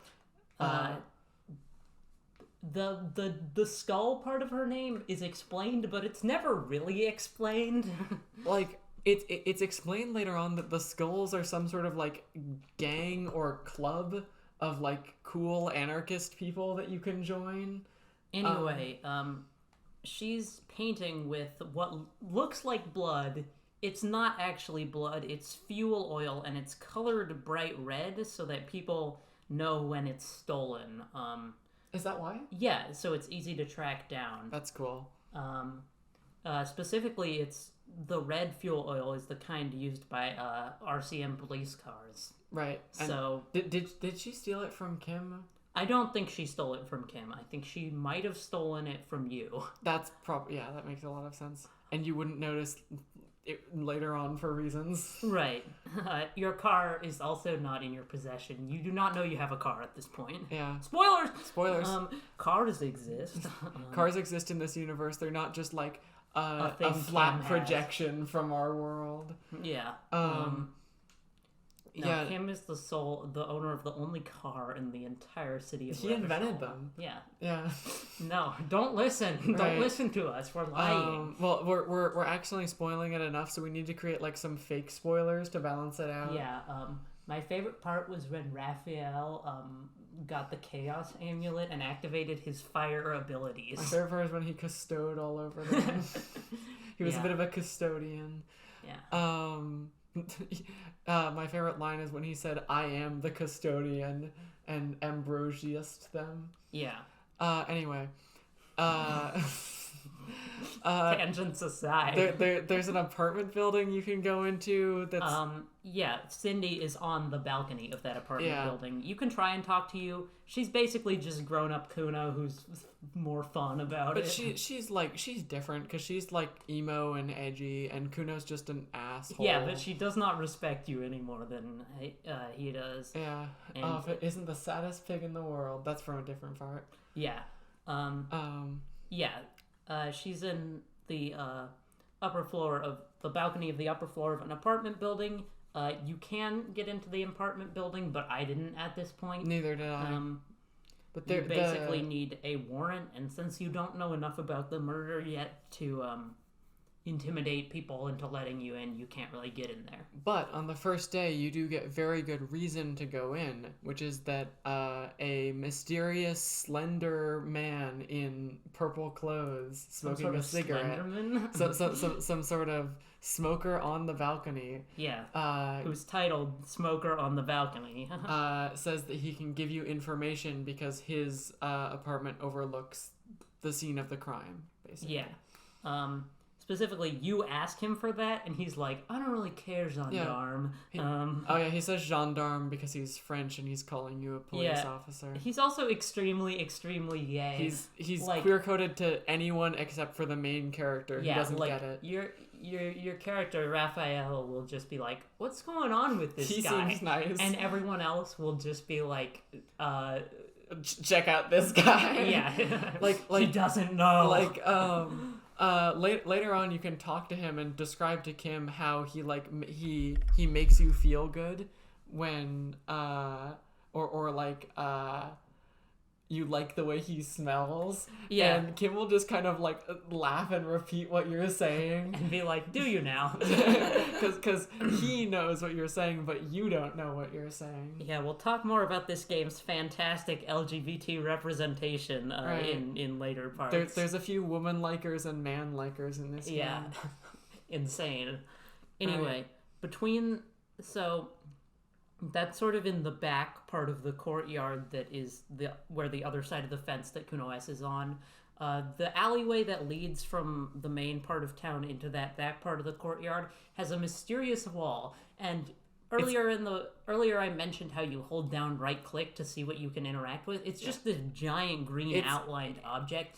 There's got to be something here, but when you look at it, you just get like a conceptualization check to like imagine. It's like a conceptualization 20. It's incredibly difficult. It's incredibly difficult. Every time you upgrade conceptualization, you will probably be running back to this. Yeah, because it's so weird. It's not even like it gives you any kind of like information on what you're even supposed to do here. It just says like you need to look at this wall. Yeah. Yeah, we'll talk more about that later because there's so much we need to talk more about later. Yeah, well, Yeah. But yeah, remember the wall. Right. Remember forget the Alamo. Okay, so the last main person on the sort of north side of town is sort of northeast. Extremely important. Yeah, she is basically the other half of the conflict that is going on with the Union. Her name is Joyce Messier. She's on a yacht, basically, a small boat that she has very fancy sailboat parked in the docks in the north of town. And she's the company negotiator for Wild Pines, the corporation that owns the Union that they're striking against. Yeah, and basically, she is going to do everything she can to get you on her side regarding official business regarding the murder, because she doesn't want this. She's worried that this will escalate into something bigger. She wants you on her side both regarding the Union and the murder. And because of this, she is much nicer to you and much more helpful than most other characters you'll meet. She's where you'll get a lot of your information about the world because she's one of the only people who will actually answer your questions. Yeah, she's willing to help you with that quest you got talking to Lena to learn about the world, which starts an enormous dialogue tree where you can basically just ask her like she's a glossary of all the information in this. Interestingly enough, learn about the world is something I can discuss later. Yeah. Sequel bait. Yeah. Anyway, part of the reason she wants you on her side is because she's trying to investigate drugs that are passing through the harbor, and she basically says that she won't divulge any official information about the strike or the company's relationship with the Union until you show her your badge or do a favor for her, which is get the cops involved with the drug smuggling operation. She also implies or states in not very uncertain terms that the Union may be kind of a mob front for Everard Clare, the current Union boss, and his brother. She talks about how the former Union boss or Union negotiator, I can't remember which one. Yeah, it's the Union negotiator. Was mysteriously killed by someone when she crossed the Clares. One funny conspiracy theory I like that's a fan theory is that Everart's Clare... so the way that they structure it is that Everard Clare and his brother interchange on their terms as Union leader so that they can always remain in power. There's a fan theory that Everard Clare's brother doesn't exist. Yeah, and the only way you can tell the difference between them is their lazy eye that Everard has but Edgar doesn't. The fan theory posits that Everett can just do that, Right? and he just does it for years at a time. Yeah. Yeah. So, Joyce, despite the fact that she's kind of like a representation of an evil mega corporation, is extremely nice. She's very likable, and she's the friendly face of capital, and even more interestingly, she seems aware of that. Yeah, she will talk about how she's like, I'm the worst, aren't I? Right.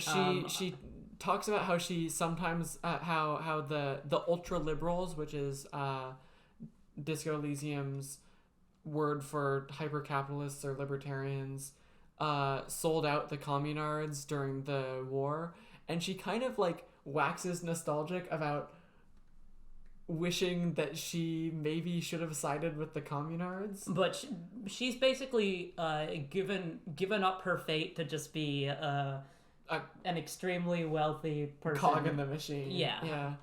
Someone who definitely benefits from it. Right.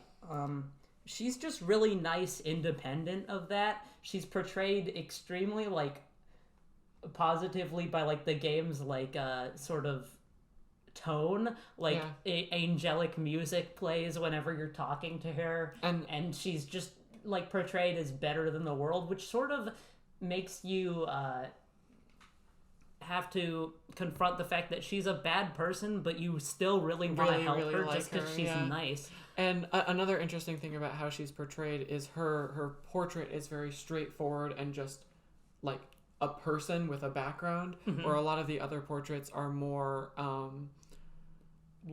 abstract and show like a complex interpretation of a person. Right. She looks real. Yeah, she looks like a real person in her portrait. Other people like that are like Tommy is like that. Cindy isn't like that. Right, and neither is Measurehead. Right. He's like a complex geometric pattern. Yeah. That he could probably tell you about for hours. Exactly. It's really interesting how it's been theorized. It's not really a theory. It's honestly just like a fairly reasonable interpretation of the game that the portraits are Harry's physical and mental perception of the people he's meeting, rather than what they look like. Yeah. Yeah, so there's one specific thing that Joyce sort of avoids telling you about the world that we'll get to. Basically, the most important thing is that the world is made out of a bunch of like supercontinents that are in a giant archipelago. And it's separated by something called Pale. It's just ocean. Don't worry about it. Don't worry about it. Don't think about it too hard. You can just take your boat out into the ocean. You'll be okay. So yeah, her super nice and friendly demeanor is sort of contrasted by the head of the other side of this conflict, which we'll talk about. But in order to even talk to this guy, Everett, you're gonna have to get into the harbor, like we mentioned before. The one last thing that Joyce tells you about the world. You're in the city of Revachol, in the Insulindian Isola, which is it's an Isola. It's an island. An island, and it's surrounded by other islands and a lot of ocean. And I kind of picture it as Indonesia. I feel like it could also be like that bit of like Newfoundland and like that bit of Canada that's all islandy. It's kind of hard to place exactly what it's supposed to be. There is a picture of it. It's actually on the back of the logo. Really? Yeah. I've never seen that. Wait. Can we pull it up? Yeah, I'll pull it up. Oh, that's so cool. So yeah, you can see it's a bunch of little islands. Right. The logo that I pulled up is mostly opaque, but there is a picture of it. I have never seen that before. I'd say I mean, the climate makes me think like Newfoundland and Canada. Yeah. It's generally a cold place, but that's also because it's sort of a depressing post-war Which would also atmosphere. make even more sense because of like Quebec. Yeah. Oh yeah, that would make sense actually. Yeah. unlocking the secrets. You but learn anyway, more every day. the transition I was trying to do before we got sidetracked was getting into the harbor. There are 3 ways. The first 2 are through Measurehead. We already talked about them. The third is through Night City. Yeah, the In city Night of City, rage. you can become.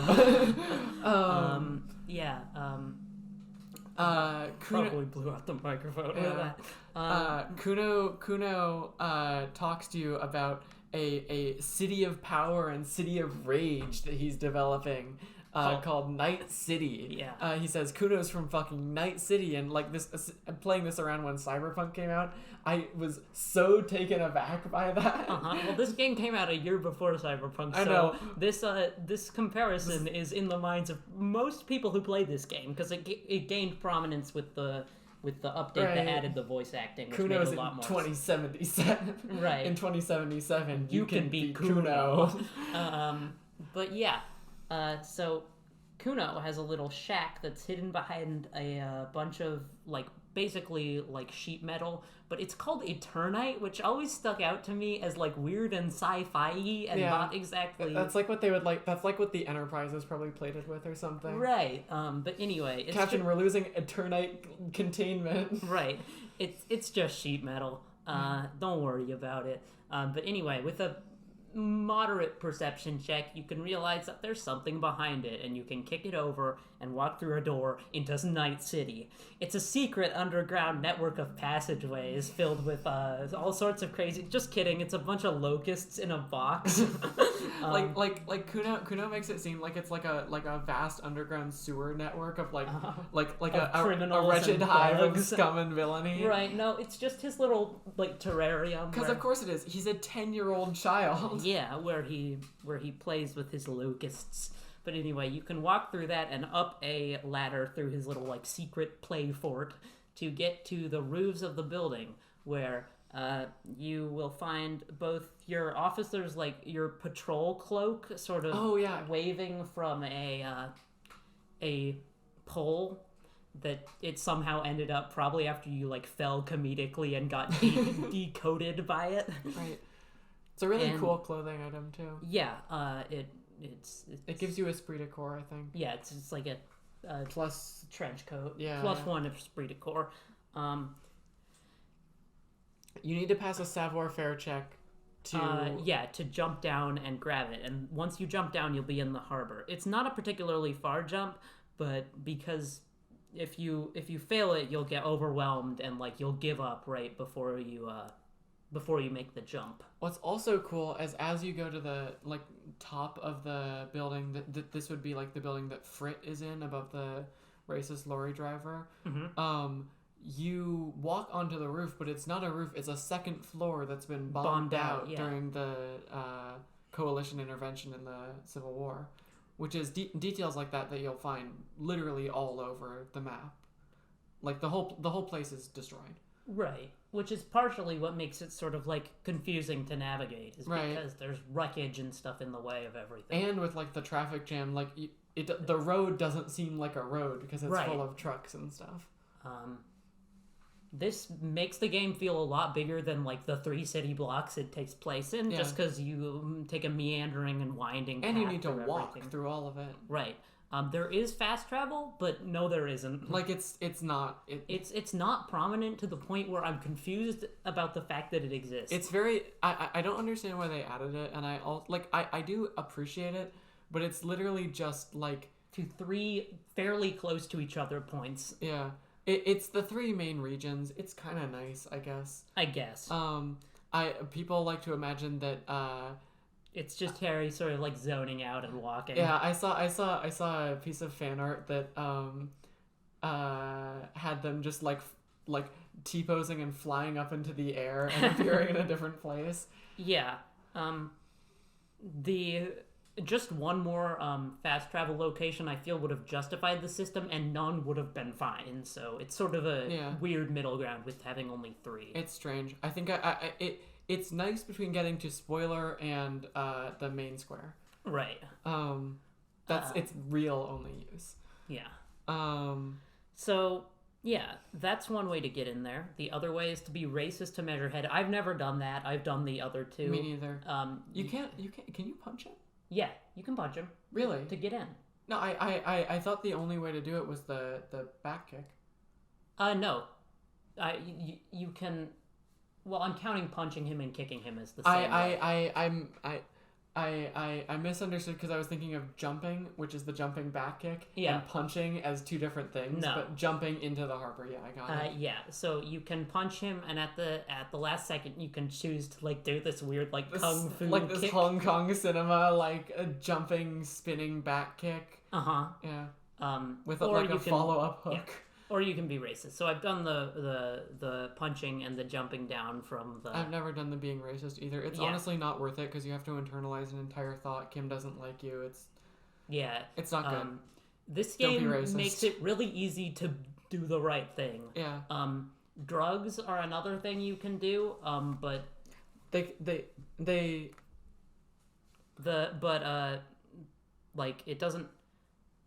They help you, but they are so entirely unrequired. They also kind of make it seem like you'll be like more addicted to them and suffer more consequences if you don't take them. Mm-hmm. But it's not true, which is really interesting because it's your addicted brain lying to you that you'll get bad side effects. But it's also a surprising piece of game design. All right, so once you're in the harbor, that was a little tangent about drugs. Once you're in the harbor, there's a couple things. You can find a sort of like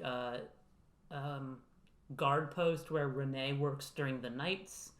You can find a picture of him, Gaston, and a pretty girl when they were younger that you could ask them about later. You can find you go into a union office and you can rifle through like some filing cabinets. Mm-hmm. Get some information. This doesn't really lead to anything of note. But it's just cool. more lore. Yeah. There's also a phone you can call where you're if you pass a check, your muscle memory kicks in. You dial a number, and the person that picks up on the other end is a video store owner. And they're like, they recognize your voice, and they're like, you call here all the time, but you don't recognize them. You just apparently have dialed this number so much that it's become muscle memory. He's just like us, for real. Yeah, he loves his movies. Yeah, he loves his movies. So that's mysterious. Yeah. Other than Everard, there are two other important things inside the harbor. There's a shipping container, which you can press a button to move it down to the level of like the catwalks that you're walking on. And instead of you being a physical instrument or like a endurance check or something to open up, or even like interfacing, anything to open up the door, it's a rhetoric check. You argue the door open. This is another check like the conceptualization one with the wall that just sort of sticks around forever because it's really difficult and it really doesn't make any sense. Right. But we'll get back to that. We'll get back to that. Hoo boy. Is the guy in here fun? The next thing or character you interact with in the harbor after getting the shipping container is a tiny man named Easy Leo. He's from fake Ireland, right? Yeah, he's singing a song about the containers. Yeah. He's cutting up cloth to cover the containers in red, which is the color of the Union. Yeah. And also the color of communism. You can talk with him. He says he's from Irish, which is a funny thing that the game does sometimes, where sometimes with like Grad or Aranye or Samara, there'll be like... Or Mesk, there'll be like vague allusions, like Mesk and Basque kind of make sense. Yeah. Or like Samara and like some Southeast Asian, it kind of sounds like it sounds like Samoa or other things like that. It sort of evokes the way things from that area are named. And Grad sounds like Germany in some ways, or Russia. Yeah. Definitely you can figure out what where they're places supposed are. to be. And then there's the place called Seoul, which is just Seoul spelled wrong. It's kind of Korea. There are some places that are much less subtle, like Irish, which is Ireland, and which is just Irish with an Irish accent. Yeah. And where Kim is from, which is the country of Seoul, which is Korea, and it's just Seoul, Korea. Yeah. Um, So yeah, Easy Leo is a silly, childish guy, and he's standing right outside a shipping container. Which, when you go in, like Boss ominous fight. music starts playing, and it is the office of Everard Clare, who has become so fat that he can no longer move, and instead they just move his shipping container around to whoever he needs to talk to. It's very convenient. Yeah, he says that explicitly. Yeah. He seems kind of slimy. He's in a like kind of an opulent velvet room in a shipping container with the most gaudy ass swordfish like clock mounted on the wall. He's in an enormous like padded plush chair, like Picard's chair in Star Trek. And across from him is like the most uncomfortable folding chair you've ever seen. Like, it just has an aura of menace. It's the worst. Yeah. He is extremely friendly. Yeah, and he calls you Harry. The first person to do this. Until now, nobody knew your name. Even Joyce, who you might have talked to before, weird, yeah. doesn't know your name. But the thing is, it is later sort of revealed that Everett doesn't know your name. He just got people to look you up. Yeah, he has spies. But he uses his knowledge of your name when he knows you don't know your name, because you've been telling everyone that you don't know your name. Right. He uses that knowledge to make it to manipulate your amnesia, much like in Memento, to be honest, to make it seem like he's your friend and you've talked before when you haven't. He alludes to knowing the location of your missing badge and gun, and he immediately tries to get you on his payroll by handing over this comically sized game show check. and so at this point, you're thinking, the Union killed someone, Everett is a crime boss, the Union is effectively just a mob. Keep that in mind. Yeah, all signs so far point to the Union. The extra thick strap, right. The footprints were of, like, harbor work boots, and everything everyone has said sort of points to the Union, but no one's saying it explicitly because they don't want to get involved. It seems like at this point the Union is just a protection racket that calls itself a union. Make a mental note of this. It comes up. So yeah, Everett basically has the drop on you. He's the first. If Measurehead is the first boss, then he is the second. Sitting in the chair, like, does lots and lots of damage to you. This is the most uncomfortable chair you've ever sat in. It is violating your backside, says the narrator. And he won't even talk to you until you sit down in his chair. It is obviously intentional. Mr. Dubois. And basically, the interaction is just a series of concessions you make to him. Like, you basically are there's no way out of this chair but like giving in to him. Yeah. It will kill you. Yeah. If you fuck up. Not even like morale. It will just actually kill you. Yeah, it'll break your spine. Yeah. So you're torn between your loyalties to Joyce and your loyalties to Everett at this point. Everett is sending you on quests to, like, basically an intimidation quest to gain your trust so that he can tell you where your gun is. Right. He's basically holding your gun hostage. Yeah. Until you do what he says. Joyce is nice, but she's on the wrong side. Everett is fake nice, and he's on probably the right side, but they probably are doing some wrong stuff. Right, and it's also not sure how much Everett cares about the Union or if he's just using it for his own ends. Yeah. It seems like it's all using it for his own ends, but think about that. Keep that in mind. But maybe, I don't know. This guy's impossible to read. He's hard to figure out. That is actually something that they say, isn't it? That you can't tell whether Everett is lying or not. Yeah. So yeah, that's basically the end of what I consider to be like the first day of the game of day one is getting into the harbor, meeting everyone, learning a little bit about the world, and getting into the harbor. Oh, you also Easy Leo talks to you about something that might be going on with the cook in the whirling. This is a tangent that doesn't go anywhere, but it's really funny. It's a weird like tiny side quest that exists. It's basically unique in the game and how pointless it is. It exists almost entirely for a one-off joke. Yeah. So, yeah, he's like, oh yeah, the cook at the Whirling makes special borscht to keep the resolve up during the strike. So yeah, you head back to the Whirling, not only because it's nighttime, but also maybe to check that out. Right. I think you can do that on the first day, but I want to talk about it now so I don't forget. Yeah. Either way. That's what the blue door to the Whirling Kitchen was. Not true. No, that's what the locked door was to the Whirling Kitchen. There's a second door that's blue in the Whirling Kitchen. Gives you this mysterious quest that's just to learn about the door. Right. But we can that's for a later date. There's a man in there who does not appear to speak your language. Who's cooking something for the Whirling.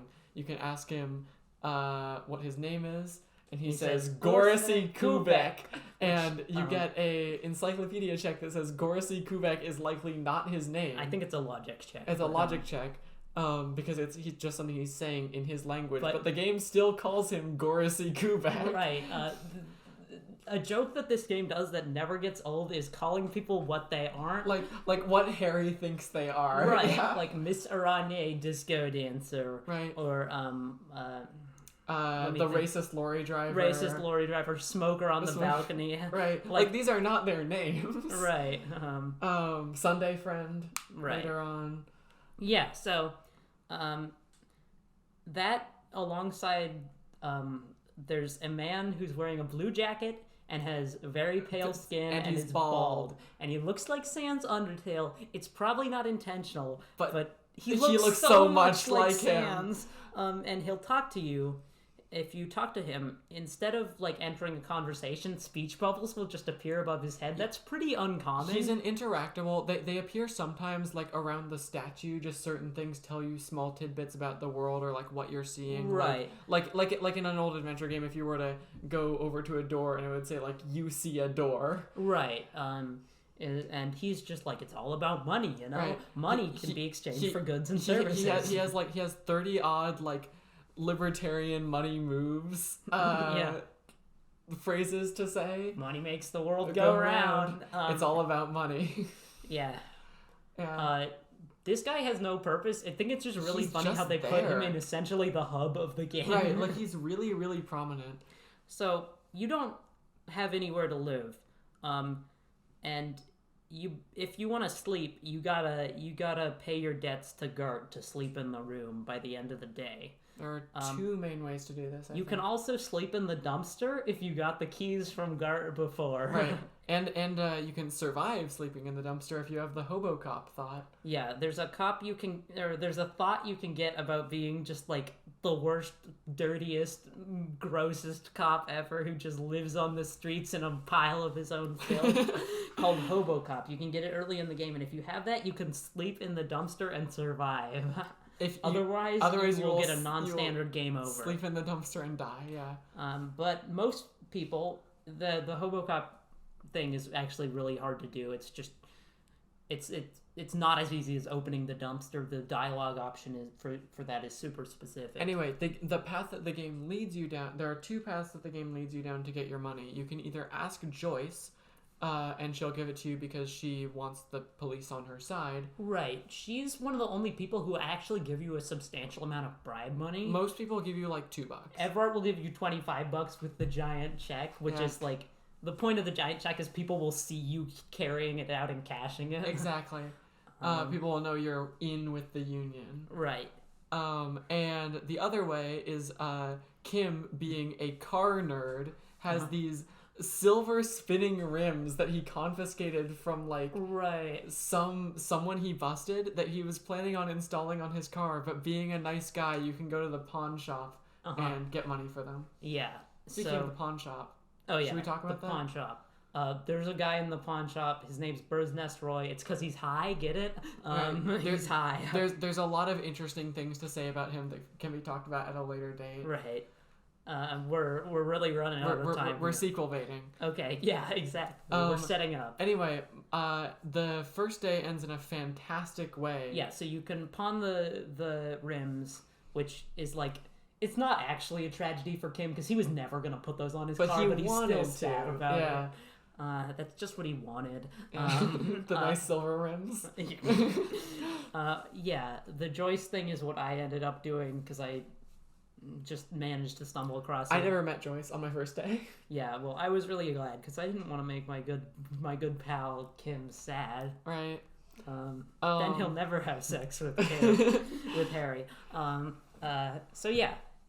At the end of the day, Kim suggests that you do a debrief with him on the balcony of the Whirling in Rags. This is where you'll be forced to find your shoe. Literally, if you haven't found your shoe yet, the game will be kind of funny and meta. And Kim will like obviously you're gonna be running everywhere because that's the fastest move speed in the game. And Kim will talk about is it standard for cops in your precinct to run everywhere? Mm-hmm. Oh, something I totally forgot to bring up. Kim mentioned something called the Jamrock Shuffle, which is another very interesting way that the game is meta. Jamrock is the district of Revachol that Harry's precinct covers. Yeah. And the Jamrock Shuffle is a strange way of covering crime scenes that officers from other precincts have noticed that is information and container based, basically saying that it's the way that Harry moves around in the game because you're playing a video game. You interact with everything in order. Is the way that cops from his precinct work.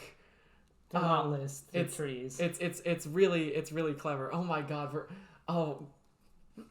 Later date. So the balcony. This is just to get you to be sexually attracted to Kim. He's hot. Kim will point out, along with all the running, how did you run with only one shoe on? Right. And, isn't that your shoe over there? And you'll go through a few questions. You'll talk about the situation in the world, the political situation. Throughout your time, you've probably been answering some questions in a political fashion, which will give you a certain number of points towards different political ideologies. This is something we'll get into later, but it is in your ledger. Right. Once you've opened your ledger, the menu will show you, basically how many points you've accumulated towards certain statuses. Right. Some of them are political. Some of them are capo types, which is basically just the way you act as a cop. Yeah. We can go through them probably at the beginning of next episode. But you can discuss the Union, and you can give a political answer to Kim's question about the Union, where you can say a racial slur and something about men turning into women. And you discuss Kim's smoking habit and how he looks super cool. Yeah, and also how he only smokes one a day at night. And I can't remember who, it might be Logic, is or electrochemistry is it'd be easier to just quit. Right. And that's sort of an interesting insight into the way Kim works. The balcony conversation is basically entirely Kim characterization that we can't really capture here. But it just, if you're not on Kim's side before this, you will be after he sells his rims and talks to you. He's the nicest guy ever. Yeah. So we'll wrap part 1 up talking about what happens when you go to sleep. Every night when you go to sleep in Disco Elysium, you are tormented by awful dreams where your subconscious bullies you. Yeah. And the first dream is probably the most best extensive, one. Which features Harry hanged in the place of the hanged man.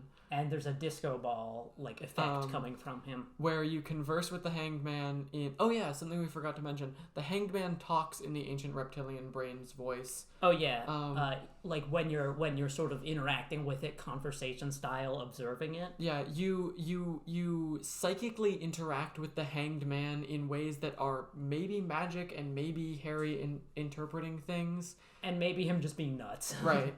It kind of depends. This happens with a lot of inanimate objects. This game takes a very neutral stance on magic for a while, and then sequel date. Anyway, you converse with yourself and how you hate yourself and how you should just and die. how you're basically already dead. Right, and how you're on your last legs and you're the worst. Yeah. Which you already knew, but it's great to hear it from your hung self. Right. Oops. Well, maybe look at the fan art and find out. Maybe. Anyway, just to wrap it up with what I was talking about with the drugs coming into play less than I thought. The second day starts with your mind telling you that you're gonna have bad effects if you don't go find drugs, and then that never happens. All right, so that's wrapping up part 1. Originally, this was going to be a 2-parter. This is going to be part 1 of 3 or 4. Yeah, we got less far than I thought we were going to. There's a lot to talk about with this game. So stay tuned, loyal viewers. If you hate Holly, good news, she'll be back at least 2 more times. I'm here to torment you. If you hate me, I've got really bad news for you.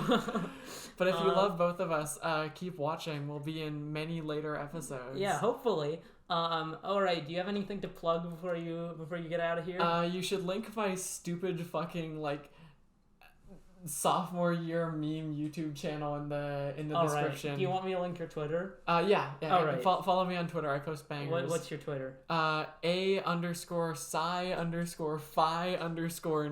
It's sci-fi nerd with underscores between everything, all lowercase. Yep. Sweet. Cass follows me, so if you can't find me, you can probably find me through there. My Twitter is, as always, iChortle. I haven't made the email yet. I'm gonna make the email so I can read fan mail live on air. Right. We need like a mailroom section. No, I'm working on it. I'm just lazy. Anyway, bye-bye.